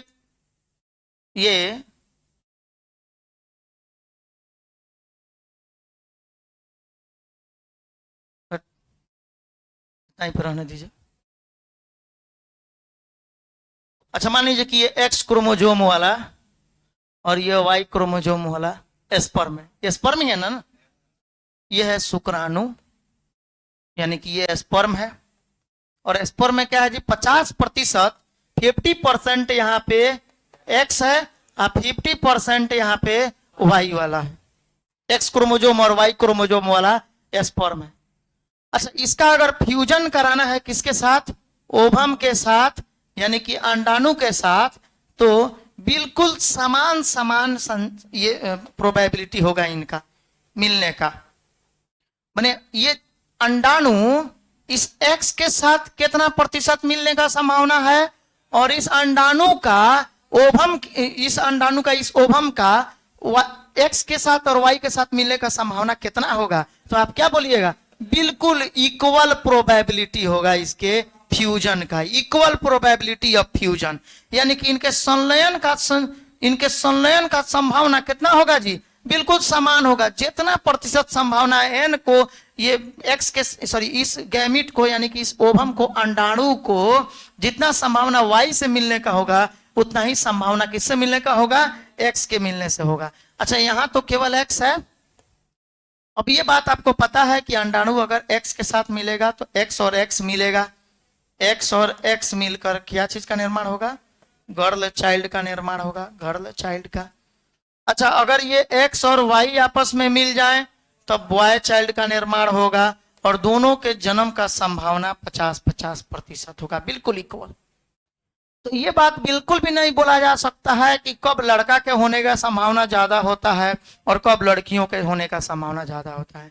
ये बिल्कुल एक दूसरे के बराबर है कि जितना संभावना अंडाणु को एक्स क्रोमोजोम के साथ मिलने से है, एक्स क्रोमोजोम वाले शुक्राणु से मिलने से है, उतना ही अंडाणु का वाई क्रोमोजोम वाले शुक्राणु के मिलने से है। बिल्कुल बराबर प्रोबेबिलिटी होती है, इनकी संभावना होती है। अरे आया समझ में? अब तो वहीं बोला गया है there is an equal probability of fertilization of ovum with sperm carrying X, either X, या तो एक्स या वाई गुणसूत्र के साथ।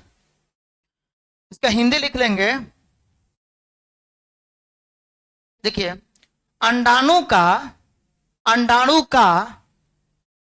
शुक्राणु के साथ, अंडाणु का ऐसे लिखेंगे, अंडाणु का एक्स गुणसूत्र वाले शुक्राणु या वाई गुणसूत्र वाले शुक्राणु के साथ निषेचन की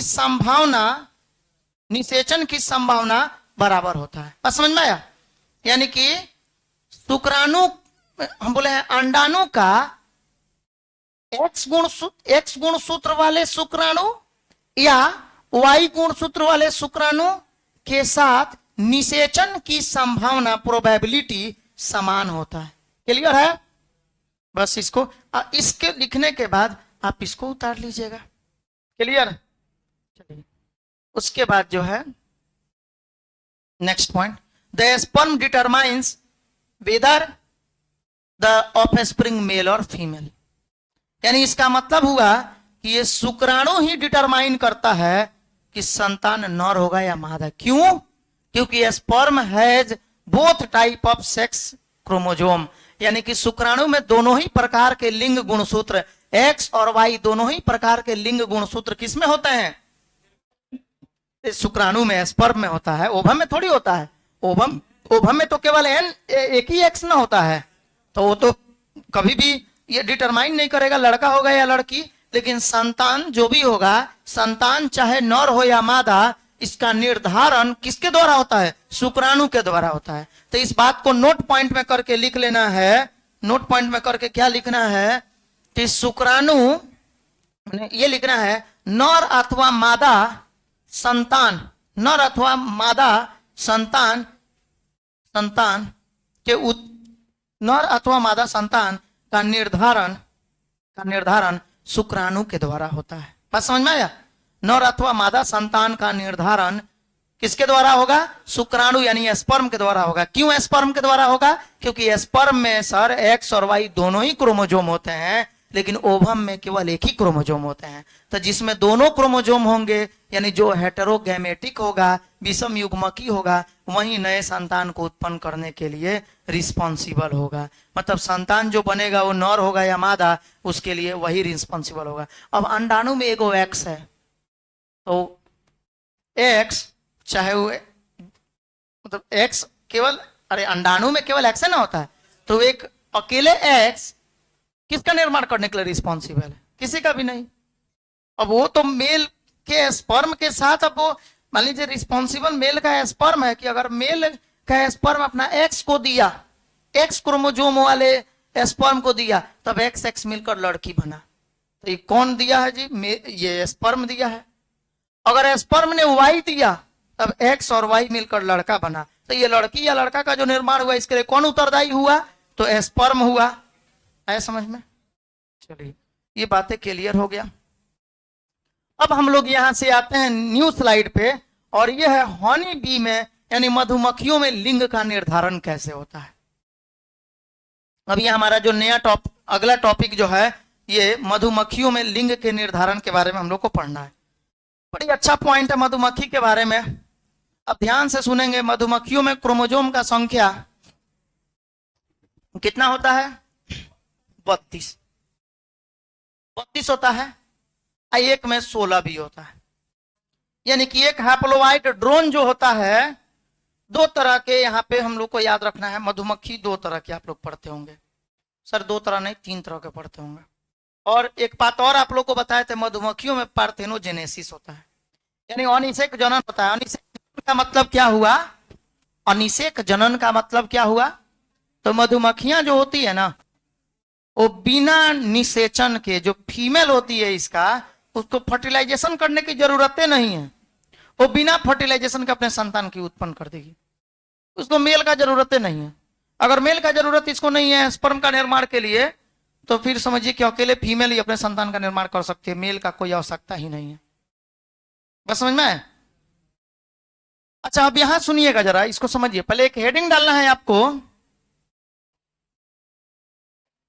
सेक्स डिटर्मिनेशन इन हनी बी, यानी मधुमक्खियों में लिंग का निर्धारण। ठीक है, क्या लिखना है? हेडिंग क्या डालना है? मधुमक्खी में लिंग का निर्धारण। हो गया? मनुष्य में तो लिंग का निर्धारण हो गया, अब मधुमक्खी में लिंग का निर्धारण लास्ट टॉपिक है। बस ये आपका लिंग निर्धारण कंप्लीट। बस ये एक दिन का वीडियो, आप एक लेक्चर देखिए, इस लेक्चर में आपका पूरा का पूरा कहानी खत्म। और इससे 5 नंबर फिक्स मानिएगा। अब 5 नंबर में हो सकता है कि पूछ दे मधुमक्खियों के लिंग निर्धारण का वर्णन करें, या मनुष्य के लिंग निर्धारण का वर्णन करें, या पूछ दे लिंग निर्धारण के मैकेनिज्म का वर्णन करें, मतलब लिंग निर्धारण के क्रिया विधि का वर्णन करें। वो तीनों जो बताए हैं उस पूरे के बारे में बताना है। तो यहाँ 3 क्वेश्चन बनेगा, और हो सकता है कोई एक क्वेश्चन इस बार के बोर्ड में रहे, तो आप एकदम कंफर्म रहिए। नीट का क्वेश्चन जो भी सेक्स डिटर्मिनेशन से पूछा जाता है, इससे ज्यादा तो फिर उसके मौसी का भी औकात नहीं के पूछ दे, मतलब सारा का सारा इसी में से आएगा, एकदम फिक्स है। ठीक है, हाँ। अच्छा, अब आइए, तो मधुमक्खियों में लिंग का निर्धारण कैसे होता है। अब देखिएगा, मधुमक्खी 2 तरह की होती है। एक मधुमक्खी होती है बाबू क्वीन मधुमक्खी, जो डिप्लोइड होती है, यानी द्विगुणित होती है, यानी 2n बराबर 32। 2n बराबर 32। अरे समझ में आया? मधुमक्खी में क्रोमोजोम का संख्या 32 होता है। तो सब मधुमक्खी नहीं, जो क्वीन रानी मधुमक्खी जो होती है ना, क्वीन मतलब रानी हुआ, जो रानी मधुमक्खी होती है उसके 2n में 32 गो क्रोमोजोम होता है। अच्छा, जो ड्रोन होता है, ड्रोन हैप्लोइड होता है, यानी एक गुणित होता है। हैप्लोइड को हिंदी में क्या लिख लेना है? एक गुणित। और डिप्लोइड को हिंदी में लिखना है द्विगुणित। द्विगुणित को हम 2n से सूचित करते हैं, इसलिए रानी मधुमक्खी में 32 को क्रोमोजोम होता है। और n बराबर क्या हो जाएगा? 32/2 यानी 16। तो हैप्लोइड में कितना क्रोमोजोम होगा? तो सर n बराबर 16 क्रोमोजोम होता है। किसमें? n बराबर 16 क्रोमोजोम होता है ड्रोन मधुमक्खी में। ड्रोनवा जो है ना, ये इसका मेल है, मेल है। ये क्वीन जो है ना, ये रानी मधुमक्खी, ये फीमेल है, मादा है। अरे आया समझ में? नहीं ना आया? अच्छा, तो फीमेल जो है 32 क्रोमोजोम होता है फीमेल यानी क्वीन में, और ड्रोन में कितना क्रोमोजोम होता है? 16 को क्रोमोजोम होता है। अच्छा आप सुनिए, ये जो क्वीन मधुमक्खी होती है, रानी मधुमक्खी जो होती है, ये किस प्रकार से अपने संतानों को उत्पन्न करती है सुनिएगा। ये रानी मधुमक्खी ड्रोन का निर्माण कैसे करती है? रानी मधुमक्खी ड्रोन का निर्माण कैसे करती है? और रानी मधुमक्खी ये वर्कर हनी बी यानी कार्यकर्ता मधुमक्खी का निर्माण कैसे करती है? यही हम लोग को बात यहां समझना है। राजा मधुमक्खी नहीं होता है। अभी मत सोचिएगा कि अच्छा सर राजा मधुमक्खी कहां से आएगा। तो देखिएगा, ये भाई रानी मधुमक्खी इसलिए है क्योंकि जब जो मन वैसे करेगी। जब मन करेगा तो ये अकेले अपने संतान को उत्पन्न कर देगी, और जब मन करेगा तो ये ड्रोनवा के साथ में मिलेगी, कहेगी ड्रोन सुन यार, इधर सुन, हम चाहते हैं अपने संतान को उत्पन्न करना और अपने मतलब जनरेशन को बढ़ावा देना, ठीक है, ताकि हमारी प्रजाति जो है पीढ़ी दर पीढ़ी बनी रहे। तो फिर ये ड्रोन कहेगा हाँ एकदम यस मैम, यस हाँ। अच्छा, उसके बाद क्या होगा? तो देखिए, ये क्वीन जो है, सुनिए सुनिए, ये क्वीन मधुमक्खी जो है, क्वीन रानी मधुमक्खी ड्रोन के साथ में मिलकर तब वर्कर हनी भी कार्यकर्ता मधुमक्खी का निर्माण करती है। और आपको एक बात पता है, कार्यकर्ता मधुमक्खी जो है ना, ये बेचारी फीमेल होती है। क्या होती है? फीमेल होती है। कार्यकर्ता मधुमक्खी फीमेल होती है। और इसके साथ एक और मेल मधुमक्खी, ये कार्यकर्ता मधुमक्खी का इसके पश्चात निर्माण हो जाता है। सुनिएगा आप ध्यान से, पहले एक बार सुनिए। रानी मधुमक्खी ड्रोन का निर्माण कैसे कर रही है और वर्कर हनी बी का निर्माण कैसे करती है? तो सर ड्रोन का निर्माण, ड्रोनवा इसी के द्वारा उत्पन्न हुआ है। ड्रोन इसके द्वारा कैसे उत्पन्न हुआ है? ये ड्रोन का निर्माण की है पार्थेनोजेनेसिस के द्वारा। यहां कौन सा प्रक्रिया हुआ है? तो याद रखेंगे, पार्थेनोजेनेसिस। पार्थेनोजेनेसिस मतलब अनिषेक जनन। क्या बोलिएगा? अनिषेक जनन। और अनिषेक जनन का मतलब क्या होता है? तो जब मादा युग्मक के द्वारा बिना निषेचन के यानी बिना मेल के नए संतान की उत्पत्ति जब फीमेल अपने गैमिट के द्वारा केवल करे, तब उसको बोलते हैं अनिषेक जनन। यानी जब मादा युग्मक के द्वारा फीमेल गैमिट के द्वारा बिना फर्टिलाइजेशन के नए संतान की उत्पत्ति हो, तो उसे क्या कहते हैं? पार्थेनोजेनेसिस। और पार्थेनोजेनेसिस का मतलब क्या होता है? अनिषेक जनन। पार्थेनोजेनेसिस मतलब अनिषेक जनन, ठीक है। चलिए, अनिषेक जनन अब दिख जा रहा है। अनिषेक जनन यानी कि पार्थेनोजेनेसिस। अच्छा, अब देखिए, तो ये बात समझ में आ गया ड्रोन का निर्माण कैसे हुआ है। तो रानी मधुमक्खी जब अनिषेक जनन करती है तब ड्रोन का निर्माण होता है। और देखिए, ये कार्यकर्ता मधुमक्खी का निर्माण कैसे होता है? तो जब फीमेल मधुमक्खी ये मेल के साथ मिलकर ये क्या करती है? तो वर्कर हनी बी यानी कि कार्यकर्ता मधुमक्खी का निर्माण करती है, जिसमें ये क्रोमोजोम कितने होते हैं? तो कार्यकर्ता मधुमक्खी भी डिप्लोइड होता है। इसमें क्रोमोजोम कितना होगा? तो याद रखेंगे, इसमें फिर से 32 क्रोमोजोम हो जाएगा। ये डिप्लोइड होता है, 2n होता है। लेकिन ये वर्कर है, ये अपने संतान को उत्पन्न नहीं कर सकता। ये बात याद रखिएगा। अरे आया समझ में सबको? कोई डाउट किसी को नहीं ना है जी? ये देख लीजिए गैमिट कैसे बना है। पेरेंट्स इसमें फीमेल और मेल जब आपस में मिलते हैं, सेक्सुअल रिप्रोडक्शन ये लोग कैसे करते हैं? तो देखिए, जब पेरेंट्स यानी इनके फीमेल और मेल, तब मेल में कितना क्रोमोजोम, फीमेल में कितना क्रोमोजोम होता है? 32। तो ये मियोसिस करेगा और मियोसिस करके 16 और 16 अलग अलग गैमिट बनाएगा। 16 और 16 गैमेट बनाएगा, 16 16 क्रोमोजोम वाला। अच्छा, और मेल में माइटोसिस होगा। काहे माइटोसिस होगा? क्योंकि गैमेट्स 16 को का ना बनाना है, तो इसलिए माइटोसिस होता है। अब माइटोसिस होकर तब ये गैमेट बनाता है 16 वाला। क्यों? क्योंकि ये ऑलरेडी हैप्लोइड है। हैप्लोइड जो होता है ना, जो एक गुणित होता है, उसमें बताए हुए हैं एक गुणित जो होता है वो उसमें मियोसिस नहीं माइटोसिस होता है गैमेट के बनाने के समय में। तो इसलिए माइटोसिस समसूत्री विभाजन होगा, तब ये 16 से 16 ही रह जाएगा। यहाँ पे 32 है तो अर्धसूत्री सम ये अर्धसूत्री होगा, ताकि 32 से ये 16 16 में दो पार्ट में टूटे, यानी 16 क्रोमोजोम इसका बन जाए। अच्छा, तो इससे ये 16 क्रोमोजोम मेल में हो गया। इस तरह से ये अब ये 16 और यहाँ का 16 मिल गई। ये 16 और 16 में तो टूटेगा ना जी, इसे दो तरह का गैमेट बनेगा, मियोसिस होगा। तो 16 16 तो एक 16 और ये 16 मिलकर 32 गो का फीमेल यानी क्वीन मधुमक्खी का निर्माण हो जाता है।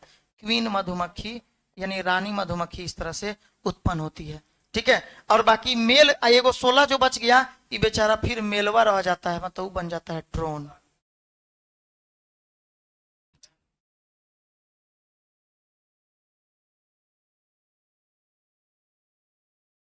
बैठिए ना सर, समझा रहे हैं आपको। अभी तो सारा कहानी पढ़ लिया, तब पूछ रहे हैं सर इसमें एक्स वाई होगा कि क्या होगा, ये क्या है? अच्छा, ये कोई बहुत बड़ा जानवर दिख रहा है, या कोई बहुत सूक्ष्म जीव दिख रहा है, या कोई इंसेक्ट दिख रहा है? इंसेक्ट है, तो इंसेक्ट में सेक्स डिटर्मिनेशन तो आपको पता है। अरे इंसेक्ट में सेक्स डिटर्मिनेशन नहीं पता है जी? अभी तो पढ़ाए हैं, इतना जल्दी आप भूलने लगे। अरे समझ में आया बात? ये इंसेक्ट है, कीट है, और कीटों में लिंग निर्धारण जो होता है एक्स एक्स और एक्स नॉट होता है। ये तो सब पढ़े हुए हैं आप, अभी ये जस्ट पढ़ रहे हैं और फिर ये क्वेश्चन पूछ रहे हैं। अब चलिएगा, कुछ बातें आपको समझ में आया होगा, घबराना नहीं है ये मधुमक्खी को लेकर। रानी मधुमक्खी में 32 क्रोमोसोम होता है। रानी मधुमक्खी क्वीन होती है, ये डिप्लोइड होती है, सॉरी, यानी द्विगुणित होती है। अच्छा, जो ड्रोन मधुमक्खी होता है वो मेल होता है इसमें, और मेल मधुमक्खी में क्रोमोजोम का संख्या 16 होता है। ड्रोन में 16 गो क्रोमोजोम होता है। अच्छा, ड्रोन का निर्माण कैसे हो रहा है? तो रानी मधुमक्खी जब पार्थेनोजेनेसिस करती है, जब मन किया कि हम अकेले ही संतान का निर्माण कर सकते हैं, तब ड्रोन को उत्पन्न करती है। तब वो ड्रोनवा में क्रोमोजोम आधा रह जाता है, यानी 16 गो क्रोमोजोम वाला ड्रोन बनता है। ठीक है। अच्छा, लेकिन जब वो रानी मधुमक्खी ड्रोन के साथ मिलकर फर्टिलाइजेशन करती है, निषेचन करती है, तब इससे वर्कर हनी भी कार्यकर्ता मधुमक्खी और एक मेल का निर्माण होता है जो हैप्लोइड होता है। तो वर्कर हनी भी जो उत्पन्न होती है, मतलब एगो, हाँ हम क्या बोले हैं आपको, रानी मधुमक्खी यानी क्वीन रानी मधुमक्खी किसके साथ, जब ये रानी मधुमक्खी जब ड्रोन के साथ मिलकर फर्टिलाइजेशन करती है, निषेचन करती है, तो इससे कार्यकर्ता मधुमक्खी वर्कर हनी बी का निर्माण होता है। और वर्कर हनी बी क्या होता है? Worker honey bee sorry diploid होता है। डिप्लोइड होती है, होता है नहीं, डिप्लोइड होती है, वो फीमेल होती है। ये वर्कर हनी बी जो है ना, कार्यकर्ता मधुमक्खी, ये क्या होती है? फीमेल होती है। और इस तरह एक और मेल का निर्माण होता है 16 क्रोमोसोम वाला। चलिए हैप्लोइड वाला, पहले हम लोग भाषा को पढ़ते हैं। It is based on the number of sets of chromosomes an individual receives. अभी हम लोग यहाँ लिंग निर्धारण पढ़ रहे हैं हनी बी में, मधुमक्खी में। तो ये किस पे आधारित है? तो it is based on the number of set of chromosome an individual receives, मतलब इसमें कोई व्यक्ति कितने सेट, गुणसूत्र के कितने सेट को प्राप्त कर रहा है, उस पर निर्भर करता है, उस पर आधारित होता है। अगर मान लीजिए कि वो 2n को प्राप्त किया तो डिप्लॉइड हो गया, उसमें 32 क्रोमोसोम हो गया। और अगर मान लीजिए कि वो कितना सेट क्रोमोसोम प्राप्त करेगा, अगर 16 16 मिलकर किया तो 32, तो डिप्लॉइड हो गया। केवल एक ही क्रोमोसोम का सेट प्राप्त हुआ, 16 केवल प्राप्त हुआ अगर, तो उस तरह हैप्लॉइड हो गया। अच्छा, fertilized egg develops as a female, जो निषेचित अंडाणु होता है ये फीमेल में विकसित होती है। निषेचित अंडाणु यानी कि जब ये फर्टिलाइजेशन करते हैं, निषेचन जब करते हैं, तो निषेचित अंडाणु डेवलप होकर क्या बनती है? क्वीन या वर्कर हनी बी, यानी कि क्वीन या वर्कर हनी बी, मादा या कार्यकर्ता मधुमक्खी का निर्माण होता है। निषेचित अंडाणु विकसित होकर क्या बनता है जी? विकसित होकर रानी या कार्यकर्ता मधुमक्खी का निर्माण करते हैं। और एन अनफर्टिलाइज एग यानी कि अनिषेचित अंडाणु, यानी कि जब अंडाणु का निषेचन नहीं होगा, अनिषेचित अंडाणु डेवलप्स एज अ, ये विकसित होकर मेल यानी ड्रोन का निर्माण करती है। और यह प्रक्रिया क्या कहलाता है? पार्थेनोजेनेसिस कहलाता है। ये तो अभी हम आप लोग को बताए हैं, यानी हम आपको बोले हैं कि जब ये फर्टिलाइजेशन करेगी तब किसका किसका निर्माण करेगी? तो सर ये फर्टिलाइजेशन जब करेगी तब क्वीन का निर्माण करेगी या कार्यकर्ता मधुमक्खी का निर्माण करेगी। यानी कि निषेचित अंडाणु विकसित होकर, मतलब अंडाणु जब निषेचन करेगा तो विकसित होकर, निषेचित अंडाणु विकसित होकर किसका निर्माण करेगा? तो ये मादा में विकसित होगा। मादा कौन? तो ब्रैकेट में लिख लेंगे रानी या कार्यकर्ता मधुमक्खी में विकसित होगा। इसका मतलब हो गया निषेचित अंडाणु विकसित होकर रानी मधुमक्खी या कार्यकर्ता मधुमक्खी बनते हैं। अच्छा, उसके बाद अनिषेचित अंडाणु विकसित होकर नर, ब्रैकेट में कर लेंगे ड्रोन मधुमक्खी बनते हैं। ठीक है, यानी कि अनिषेचित अंडाणु ड्रोन मधुमक्खी अर्थात नर में विकसित होते हैं। आए समझ में? इसे क्या कहा जाता है? इसे पार्थेनोजेनेसिस यानी अनिषेक जनन कहा जाता है। अरे आया समझ में? अच्छा, अब हाँ ये फिगर आप लोग उतार लेना होगा, पहले इसको एक बार देख लीजिए, समझेंगे इसको। देयरफॉर इस प्रकार द फीमेल्स आर डिप्लॉइड, इसमें जो फीमेल होती है वो क्या होती है जी? डिप्लॉइड होती है, यानी इसकी फीमेल डिप्लॉइड होगी। चाहे वो फीमेल क्वीन हो और चाहे फीमेल क्या हो? वर्कर हो, यानी कार्यकर्ता मधुमक्खी हो। कार्यकर्ता मधुमक्खी स्टेराइल होती है, संतान को उत्पन्न नहीं कर सकती है। अगर वो स्टेराइल हो गई यानी कार्यकर्ता मधुमक्खी बन गई तब तो अपने संतान को उत्पन्न नहीं कर सकती है। लेकिन अगर वो ये क्वीन रानी मधुमक्खी बनी तब अपने संतान को उत्पन्न करती है। अच्छा, तो द फीमेल्स आर डिप्लॉइड, यानी इसमें मादा जो होती है वो क्या होती है? द्विगुणित होती है, यानी उसमें 32 क्रोमोजोम होते हैं। एंड मेल्स आर बेचारा हैप्लोइड, उसमें क्रोमोजोम का संख्या 16 गो रह जाता है। इसमें नर जो होता है वो क्या होता है? एक गुणित होता है, और मादा क्या होती है? द्विगुणित होती है। तो द्विगुणित होगी तो उसमें क्रोमोजोम का संख्या कितना होगा? 32। और अगर वो एक गुणित होगी तो उसमें क्रोमोजोम का संख्या कितना होगा? 16 होगा। ये बात को याद रखेंगे। और this is called as haplodiploid sex determination system, और इसी को हैप्लोडिप्लॉइड सेक्स डिटर्मिनेशन सिस्टम कहा जाता है। अरे आया समझ में? एक गुणित और द्विगुणित का दोनों यहां मिक्स है, एक गुणित भी है और द्विगुणित भी है। बात समझ में आ रहा है कि नहीं? इसमें हैप्लोइड भी है और डिप्लॉइड भी है। तो हैप्लोडिप्लॉइड प्रकार का लिंग निर्धारण किसमें होता है? हैप्लोडिप्लॉइड, हैप्लो मतलब एक गुणित और डिप्लॉइड यानी द्विगुणित, यानी एक गुणित और द्विगुणित प्रकार का लिंग निर्धारण दोनों किसमें होता है? तो ये क्या बोलिएगा? मधुमक्खियों में। मधुमक्खी में एक गुणित और द्विगुणित कैसे? तो सर जो भी रानी मधुमक्खी होती है ना उसमें 32 क्रोमोजोम होता है। ठीक है, यानी जो फीमेल होती है रानी मधुमक्खी उसमें 32 को क्रोमोजोम होता है। तो अगर कोई आपसे पूछेगा रानी मधुमक्खी यानी कि फीमेल का निर्माण कैसे होता है, रानी मधुमक्खी का चाहे कार्यकर्ता मधुमक्खी का निर्माण कैसे होता है, तो सर निषेचित अंडाणु से, फर्टिलाइज एग से। यानी एग अगर फर्टिलाइज करेगा, अगर अंडाणु निषेचन करेगा, निषेचित होगा, तब उससे किसका निर्माण होगा? फीमेल का, फीमेल मधुमक्खी का, मादा मधुमक्खी का। मादा मधुमक्खी दो होती है, कौन कौन? रानी मधुमक्खी यानी क्वीन और वर्कर हनी बी यानी कार्यकर्ता मधुमक्खी। तो उस दोनों में कितने क्रोमोजोम होंगे? 32। लेकिन अगर पूछा जाए मेल बेचारा ड्रोनवा कैसे उत्पन्न होता है? मेल तो उत्पन्न होता है अनिषेचित अंडाणु से, यानी अर्थात पार्थेनोजेनेसिस से, यानी अनिषेक जनन के पश्चात। अनिषेक जनन मतलब क्या हुआ? तो सर बिना निषेचित हुए, यानी बिना निषेचित हुए अंडाणु से विकसित होता है कौन? ड्रोन यानी नर मधुमक्खी। तो उसमें क्रोमोजोम का संख्या कितना होता है? 16, यानी वो हैप्लोइड होता है, एक गुणित होता है। तो इसमें फीमेल डिप्लॉइड होती है द्विगुणित, और मेल यानी नर मधुमक्खी जो है यानी ड्रोन जो है ये हैप्लोइड होता है, एक गुणित होता है। अच्छा, और उसमें क्रोमोजोम का संख्या 16 होता है। तो इसलिए इसमें एक में 32 क्रोमोजोम है, यानी ये डिप्लोइड है और एक जो है हैप्लोइड है। तो इस तरह के लिंग निर्धारण को हैप्लोडिप्लोइड सेक्स डिटर्मिनेशन सिस्टम कहा जाता है। यानी एक गुणित और द्विगुणित का ये लिंग निर्धारण तंत्र है ये। दूसरी बात, इन दिस सिस्टम, इस तंत्र में the mails produce sperm by mitosis. इसमें मेल अपने स्पर्म का निर्माण कैसे करते हैं? माइटोसिस के द्वारा, यानी कि समसूत्री विभाजन के द्वारा। इसमें इस तंत्र में मेल स्पर्म का निर्माण समसूत्री विभाजन के द्वारा उत्पन्न करते हैं।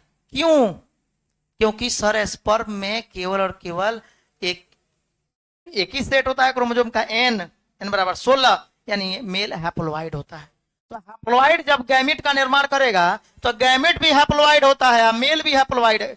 यहाँ मेल भी हैप्लोइड है और गैमिट भी हैप्लोइड है। तो हैप्लोइड से हैप्लोइड यानी n से n बनाना है तो समसूत्री विभाजन करेंगे। और जब 2n से n बनाना हो तब अर्धसूत्री विभाजन यानी मियोसिस करेंगे। ये तो पता है आप लोगों को। अच्छा, तो इन दिस सिस्टम, इस तंत्र में male produce sperms by mitosis, यानी कि इस तंत्र में नर शुक्राणुओं का निर्माण समसूत्री विभाजन के द्वारा करता है।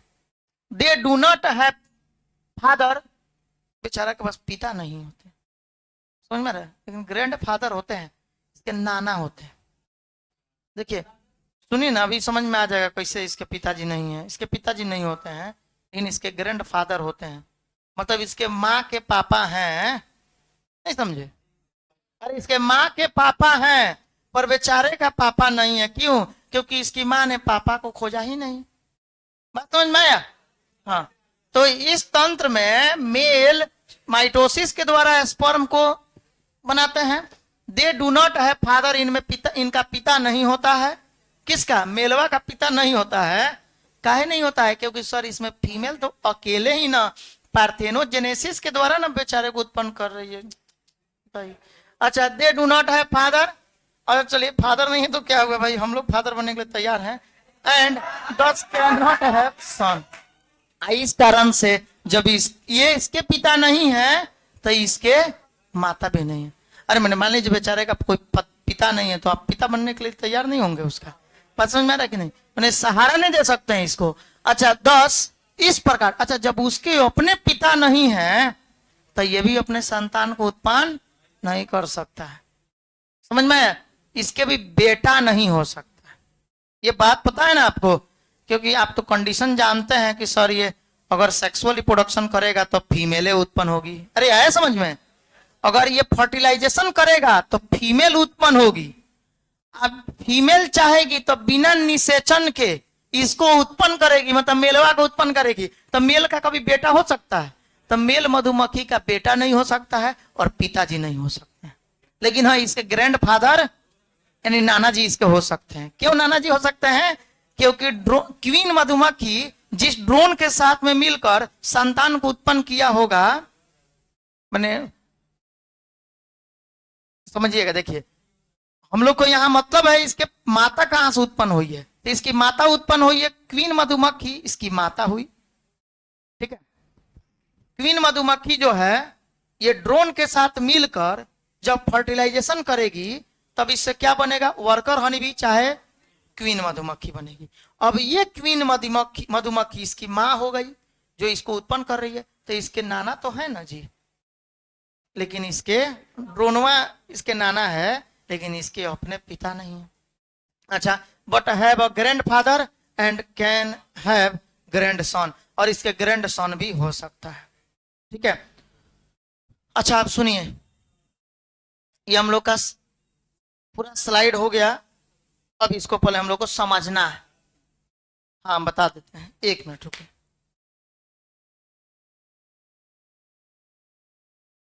ओके, अब इसको पहले हम लोग एक बार समझ लेते हैं, फिर हम हिंदी आप लोग का पूरा लिखवा देंगे।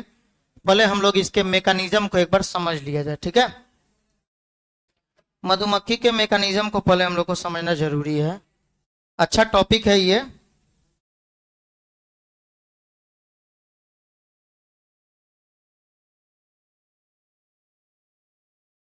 अब सुनिएगा, अब आइए यहां देखिएगा। पहले तो हम लोग को हैप्लो डिप्लॉइडी के बारे में समझना है। हैप्लोडिप्लॉइडी क्या है? अच्छा, हैप्लोडिप्लॉइडी टाइप का लिंग निर्धारण क्या है? तो यानी कि अगुणित द्विगुणिता, अगुणित द्विगुणिता,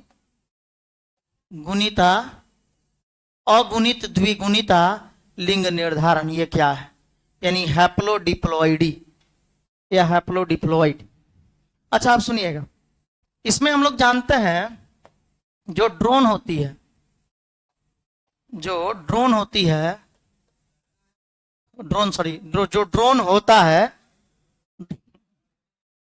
ड्रोन जो होता है, इसमें टोटल क्रोमोजोम का संख्या कितना होता है?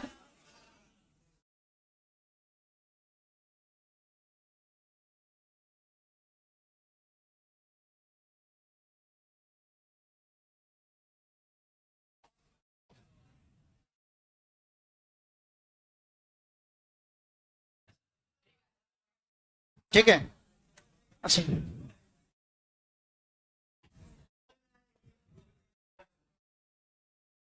अच्छा, थोड़ा मधुमक्खी को सुंदर बना देते हैं।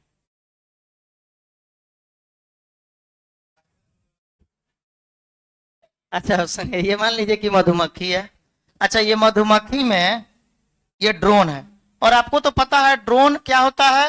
हैप्लोइड होता है। ड्रोन मधुमक्खी है, हैप्लोइड होता है, यानी n बराबर 16। n बराबर 16 जैसे बोले, ये क्या हो जाएगा? हैप्लोइड।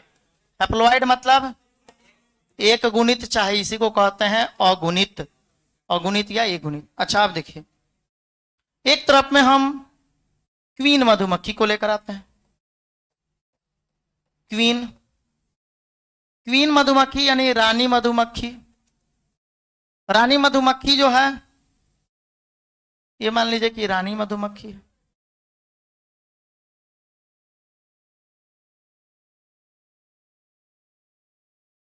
मेकअप भी हो गया, तो ये मान लीजिए रानी मधुमक्खी हो गई। अच्छा, आप सुनिएगा, ये रानी मधुमक्खी में ये क्या होता है? ये 2n बराबर 32 को क्रोमोजोम होता है इसमें, याद रखेंगे। यानी कि सर ये क्या होते हैं? डिप्लॉइड होते हैं। डिप्लॉइड मतलब क्या होता है? द्विगुणित होता है। बात समझ में है? यानी कि सर ये एक गुणित और द्विगुणित दोनों होते हैं। एक गुणित ड्रोन मधुमक्खी और रानी मधुमक्खी जो है ये द्विगुणित होते हैं। अच्छा, आप देखिए, जब ये गैमेट बनाने की बात करते हैं, जब गैमेट का निर्माण करते हैं, तो युग्मक के बनाते समय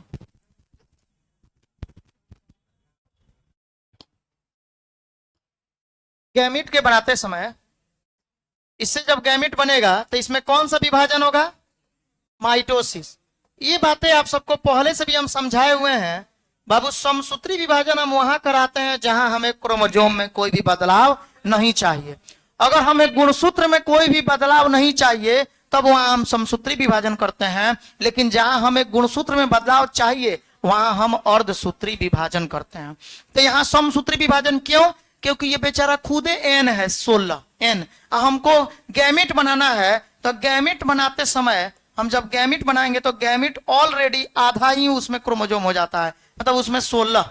तो गैमेट अब 16 से हमें 16 ही बनाना है, तो हम समसूत्री विभाजन कराएंगे ताकि क्रोमोजोम में कोई भी बदलाव नहीं हो, और यहाँ पे हमारे पास 4 तरह के गैमेट बन जाएंगे। 4 मतलब एक बार में 4 गैमेट बना। ये गैमेट जो बना है ये 16 क्रोमोजोम वाला, 16 क्रोमोजोम वाला गैमेट यहाँ बन के तैयार हो गया। अच्छा, हम यहाँ जो बनाएंगे इसमें हम मियोसिस करेंगे। मियोसिस यानी कि अर्धसूत्री। क्यों? क्योंकि 2n से n बनाना है अर्धसूत्री, तो हम गैमेट यहाँ 2n से n बनाएंगे। ये n हो, ये n हुआ है, यहाँ भी n बनाएंगे, यानी 16 क्रोमोजोम। आया समझ में?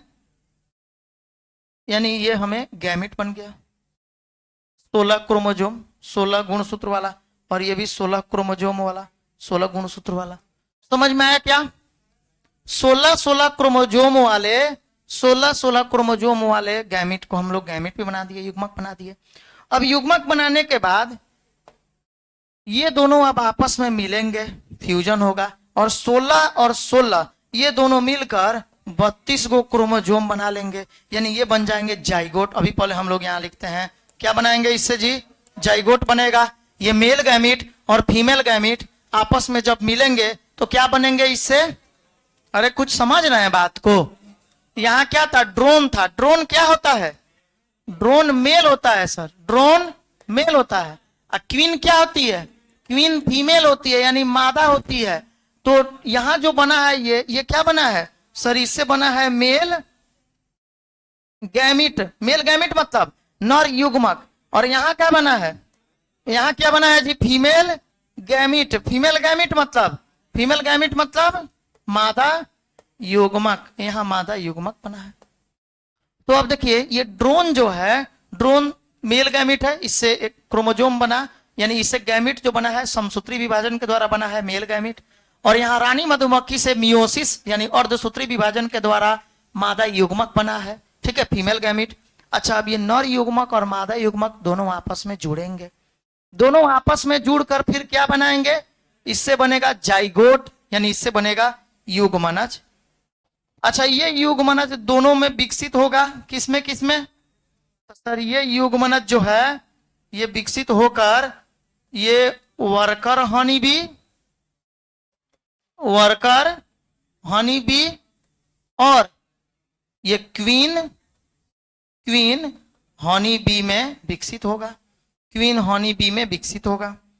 अच्छा, वर्कर हनी बी में भी कितना क्रोमोजोम होगा? 32 को क्रोमोजोम हो जाएगा, यानी ये भी 2n। और क्वीन मधुमक्खी भी 2n, यानी इसमें भी 32 गो क्रोमोजोम होगा। समझ में आ रहा है बात? अरे समझ में आया बात? हम कैसे बोले? तो 32 क्रोमोजोम ये इसमें हो गया। अब इसके बाद आपको उधर वाला पैटर्न नहीं उतारना होगा, हम यहीं पे सब समझा देते हैं इसको। हम क्या बोले हैं? मेल में सर 16 क्रोमोजोम होता है और फीमेल में 32 क्रोमोजोम होता है। जब ये सेक्सुअल रिप्रोडक्शन करते हैं तो मेल और फीमेल का गैमिट बनना जरूरी है। तो मेल से जब गैमिट बनेगा तो समसूत्री विभाजन होगा, क्योंकि समसूत्री विभाजन वहां होता है जहां क्रोमोजोम आधा, जहां क्रोमोजोम में कोई बदलाव नहीं चाहिए। तो यहाँ n से n बनाना है, 16 से 16 ही रखना है मेल गैमिट। अच्छा, ये तो इसलिए समसूत्री हुआ। अर्धसूत्री वहां होगा जहां क्रोमोजोम आधा करना है, यानी 2n डिप्लोइड से हैप्लोइड बनाना है। तो 32 से 16 बनाने के लिए अर्धसूत्री विभाजन कराएंगे। तो यहाँ का 16 क्रोमोजोम और यहाँ का, यानी मेल गैमिट और फीमेल गैमिट दोनों आपस में जब जुड़ेंगे तो इससे बन जाएगा जाइगोट, यानी 16 और 16 यानी 32 क्रोमोजोम वाला। तो इस तरह से वर्कर हनी भी इससे विकसित होगी और इससे क्वीन मधुमक्खी भी विकसित होगी। तो ये दोनों विकसित होंगे, दोनों के दोनों क्या होंगे? ये दोनों के दोनों फीमेल होंगे। वर्कर हनी भी यानी कार्यकर्ता मधुमक्खी भी कार्यकर्ता मधुमक्खी भी फीमेल और रानी मधुमक्खी भी फीमेल। इसको हम लोग हिंदी में क्या बोलते हैं? श्रमिक मधुमक्खी। अच्छा, इसी को कार्यकर्ता, कार्यकर्ता मधुमक्खी, कार्यकर्ता रानी मधुमक्खी, कार्यकर्ता मधुमक्खी मादा मधुमक्खी। अच्छा, ये जो है रानी मधुमक्खी, रानी मधुमक्खी, तो ये भी ये मादा मधुमक्खी होती है। तो दोनों के दोनों ये मादा में विकसित होगा। अच्छा, अब सुनिएगा, इसे नर कैसे विकसित हुआ है? अरे इतना सबको समझ में आ गया? एक बार ध्यान से देखेंगे, हम ऊपर से स्लाइड कर रहे हैं। हम लोग कहां से इसको समझ रहे हैं इस बातों को? ये हम लोग हैप्लोडिप्लॉइड ही समझ रहे हैं। हैप्लॉइड और डिप्लॉइड दोनों मिलकर किस तरह से संतान को उत्पन्न कर रहा है, और हैप्लॉइड संतान और डिप्लॉइड संतान मधुमक्खियों के कैसे उत्पन्न हो रहे हैं, उसके पूरे प्रोसेस को बता रहे हैं। ये देखिए ड्रोन मधुमक्खी कैसे, ये प्रोसेस इसका। अब चाहे तो इसको रोक सकते हैं, रोक के अपना लिख लीजिएगा अगर लिखे नहीं होंगे तो, ठीक है। चलिए, इस तरह से जाइगोट बन गया। ओके, यानी अभी तक आप क्या सीखे कि अच्छा ये पता चल गया कि वर्कर हनी भी कैसे उत्पन्न होगी।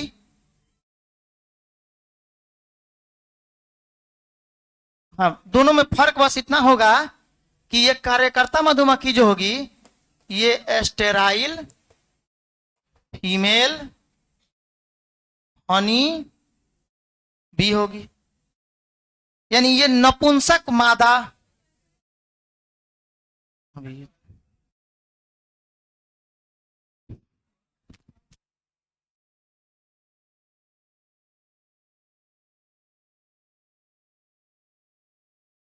ठीक है, अच्छा, तो एस्टेराइल फीमेल हनी बी यानी कि ये क्या हो जाएगी, नपुंसक हो जाएगी, यानी कि ये अपने संतान को उत्पन्न नहीं कर सकती है। ठीक है, यानी ये एस्टेराइल मादा हो गई और ये क्वीन मधुमक्खी ही अपने संतान को उत्पन्न करेगी। अच्छा, अब आइए सर मेल कैसे उत्पन्न होगा। फीमेल मधुमक्खी का तो पता चल गया, पहले मेल का तो बताया जाए। अच्छा, आप देखिए मेल क्या करेगा, ये जो फीमेल, सुनिए, हेलो, मेल को देखिए, मेल कैसे उत्पन्न होगा। तो उधर का तो सारा पॉइंट आप लोग लिख लिए हैं।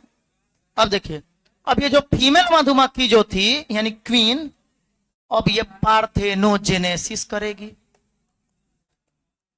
पार्थेनोजेनेसिस करेगी। पार्थेनोजेनेसिस मतलब अनिषेक जनन करेगी, और अनिषेक जनन के द्वारा किसका निर्माण करेगी, तो ये ड्रोन यानी मेल का निर्माण करेगी। मेल हनी बी का, मेल हनी बी यानी कि नर मधुमक्खी का निर्माण करेगी। इसमें कितना क्रोमोजोम होगा, इसमें क्रोमोजोम 16 होगा, यानी ये क्या होगा, हैप्लोइड होगा, ये एन होगा। आए समझ में, अरे बात समझे। पहले इधर तो आपको सब पता चल गया कि सर रानी मधुमक्खी यानी ड्रोन मधुमक्खी क्या होता है। ड्रोन मधुमक्खी ये क्या होता है, इसमें 16 क्रोमोजोम होता है, ये गुणित होता है। और रानी मधुमक्खी इसमें 32 क्रोमोजोम होता है, ये मादा होती है, द्विगुणित होती है। अच्छा, जब गैमिट का निर्माण ड्रोन करेगा तो इसमें माइटोसिस होगा, इससे मेल गैमिट बन जाएगा। अच्छा, ये रानी मधुमक्खी जब गैमिट का निर्माण करेगी तो इसमें क्या होगा, अर्धसूत्री विभाजन होगा, और इस तरह से इसमें फीमेल गैमिट बनेगा। अच्छा, ये मेल गैमिट और फीमेल गैमिट दोनों आपस में मिलेंगे, मिलकर क्या बनेंगे, जाइगोट। जाइगोट 16 और 16 वाला यानी 32 क्रोमोजोम वाला जाइगोट बनेगा। 32 क्रोमोजोम इसमें, इससे वर्कर हनी भी उत्पन्न होंगे या फिर इससे क्वीन हनी भी यानी कि रानी मधुमक्खी उत्पन्न होगी। कार्यकर्ता मधुमक्खी क्या होगी, एस्टेराइल होगी, यानी कि वो जन्म नहीं कर सकती है, वो नपुंसक होगी, यानी अपने संतान को उत्पन्न नहीं कर सकती है। ठीक है, और फिर अगर हम लोग बात करें कि इसमें ड्रोन कैसे उत्पन्न होगा, तो ड्रोन के उत्पन्न होने के लिए ये रानी मधुमक्खी जो है ना, अब ये रानी मधुमक्खी जब बिना निषेचन के, देखिए जब रानी मधुमक्खी बिना निषेचन मतलब अनिषेक जनन, पार्थेनोजेनेसिस, पार्थेनोजेनेसिस का मतलब होता है बिना निषेचन के किसका निर्माण करना, ये संतान का निर्माण करना। तो बिना निषेचन के जब ये रानी मधुमक्खी संतान का उत्पन्न यानी अपने ड्रोन का, जब ड्रोन का निर्माण करेगी, इस प्रकार से ड्रोन का निर्माण होगा, ड्रोन का निर्माण करेगी। ठीक है, यानी कि अब मेल हनी भी मधुमक्खी जो है नर मधुमक्खी बनेगा, और ये हैप्लोइड होगा, एक गुणित होगा। तो समझ में आ गया, हैप्लोइड, डिप्लोइड, लाइफ। अच्छा, अब इसका हिंदी एक बार लिख लीजिए। चलिए, अब इसमें जो है इसका हिंदी पहले वाला का लिख लेंगे। इसके पहले वाला फटाफट लिख लीजिए इसका हिंदी।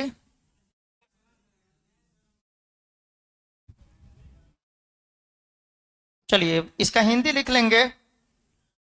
पहला नंबर का लिखिए, मधुमक्खी में लिंग का निर्धारण, मधुमक्खी में लिंग का निर्धारण, मधुमक्खी में लिंग का निर्धारण मधुमक्खी द्वारा किसी, ऐसे लिखिएगा, मधुमक्खी में लिंग का निर्धारण किसी मधुमक्खी द्वारा, किसी मधुमक्खी द्वारा प्राप्त क्रोमोजोम समुच्चय की संख्या पर निर्भर करता है। प्राप्त क्रोमोजोम समुच्चय की संख्या पर निर्भर करता है। प्राप्त क्रोमोजोम समुच्चय, समुच्चय मतलब हो गया सेट, प्राप्त गुणसूत्र के सेट पर निर्भर करता है। प्राप्त गुणसूत्र के समुच्चय पर निर्भर करता है। हो गया, क्या बोला गया है, मधुमक्खियों में लिंग का निर्धारण किसी मधुमक्खी में प्राप्त गुणसूत्र के समुच्चय पर यानी सेट पर निर्भर करता है। कितना सेट में क्रोमोजोम उसको प्राप्त हो रहा है, उस तरह का उसमें लिंग का निर्धारण हो जाएगा। बात समझ में आया। अच्छा, दूसरी बात क्या है, अगला पॉइंट लिखेंगे। अगला पॉइंट, निषेचित अंडाणु विकसित होकर मादा मधुमक्खी बनती है। निषेचित अंडाणु विकसित होकर मादा मधुमक्खी बनती है, अर्थात रानी या कार्यकर्ता मधुमक्खी, अर्थात रानी या कार्यकर्ता मधुमक्खी। अगला पॉइंट लिखेंगे, अनिषेचित अंडाणु, ये सब बात आप लोग उधर समझा दिए हैं। अनिषेचित अंडाणु विकसित होकर नर अर्थात ड्रोन बनता है। अनिषेचित अंडाणु यानी बिना निषेचन किए हुए, मतलब पार्थेनोजेनेसिस के द्वारा, तो लिख लेंगे अनिषेचित अंडाणु विकसित होकर नर अर्थात ड्रोन बनते हैं, हो गया। इसे अनिषेक जनन कहा जाता है, इसे अनिषेक जनन कहा जाता है, हो जाएगा, इसे अनिषेक जनन कहा जाता है। चलिए नेक्स्ट पॉइंट में आ जाइए। अब लिखेंगे, चूंकि मादा द्विगुणित होती है, चूंकि मादा द्विगुणित होती है, अर्थात इसमें 32 गुणसूत्र होते हैं। यानी मादा जो मधुमक्खी होती है ना, इसका वो क्या होती है, द्विगुणसूत्र होती है, द्विगुणसूत्री होती है, ठीक है। लिख लिए, चूंकि मादा द्विगुणित होती है, अर्थात इसमें 32 गुणसूत्र होते हैं, और नर एक गुणित होते हैं, अर्थात इसमें 16 गुणसूत्र होता है। और नर एक गुणित होते हैं, अर्थात इसमें 16 गुणसूत्र होते हैं। इसे चूंकि एक में आप देखे हैं 32 क्रोमोजोम, एक में 16 क्रोमोजोम, तो 32 वाला डिप्लॉइड और 16 वाला हैप्लॉइड हो गया, तो इसे क्या कहा जाता है, हैप्लोडिप्लॉइड। लिखेंगे पैराग्राफ चेंज करके, इसे अगुणित द्विगुणिता लिंग निर्धारण तंत्र कहा जाता है।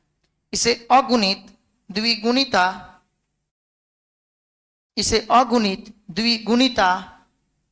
लिंग निर्धारण तंत्र या प्रणाली कहा जाता है। अगुणित द्विगुणिता लिंग निर्धारण प्रणाली कहा जाता है, हो गया। चलिए अब समझ में आ गया, हैप्लॉइड डिप्लॉइड किसको कहते हैं, हैप्लोडिप्लॉइड सेक्स डिटरमिनेशन किसको कहते हैं। तो चूंकि इसमें फीमेल में 32 क्रोमोजोम होता है, और मादा और नर में, मेल में 16 क्रोमोजोम होता है, रानी मधुमक्खियों में, सॉरी, तो इसलिए इसे हैप्लोडिप्लॉइड सेक्स डिटरमिनेशन सिस्टम कहते हैं, यानी कि अगुणित द्विगुणिता लिंग निर्धारण प्रणाली कहा जाता है। क्लियर। अच्छा, इस तंत्र में या इस प्रणाली में, ऐसे लिखेंगे, इस प्रणाली में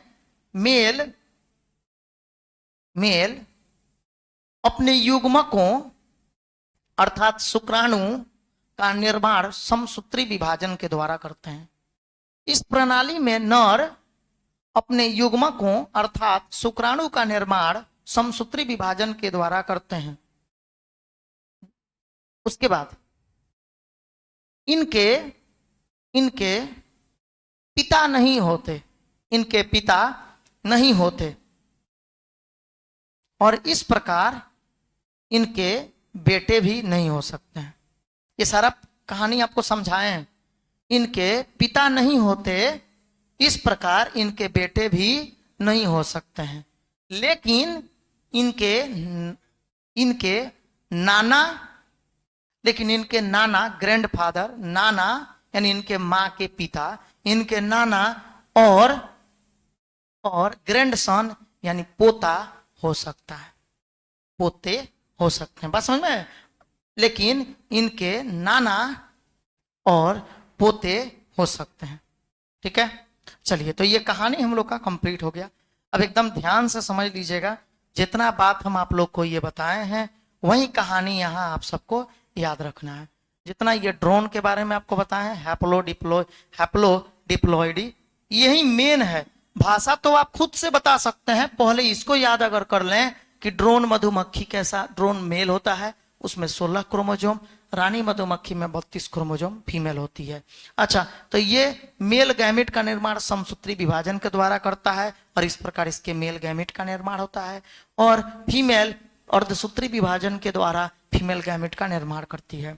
और ये मेल गैमेट और फीमेल गैमेट दोनों आपस में जुड़ते हैं और जुड़कर जाइगोट बनता है और वो विकसित होकर कार्यकर्ता मधुमक्खी या रानी मधुमक्खी का निर्माण करते हैं। कार्यकर्ता मधुमक्खी स्टेराइल होती है, ये अपने संतान को उत्पन्न नहीं कर सकती है, नपुंसक होती है।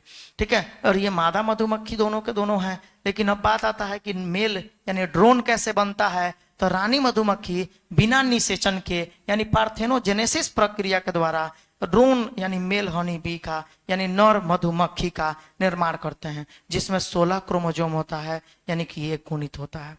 ठीक है, चलिए थैंक यू। वीडियो अच्छा लगा हो तो इसे लाइक जरूर करेंगे और शेयर करना ना भूलें। ठीक है, अभी तक अगर चैनल को आपने सब्सक्राइब नहीं किया है तो चैनल को सब्सक्राइब करें। बहुत जल्द इस पे हम लोग क्वेश्चन लेकर आ रहे हैं, ऑब्जेक्टिव और सब्जेक्टिव बोर्ड के लिए इंपॉर्टेंट क्वेश्चन लेके आने वाले हैं, तो सब्सक्राइब करके पहले से रहें और बेल आइकन को जरूर क्लिक कर लें। Okay, thank you.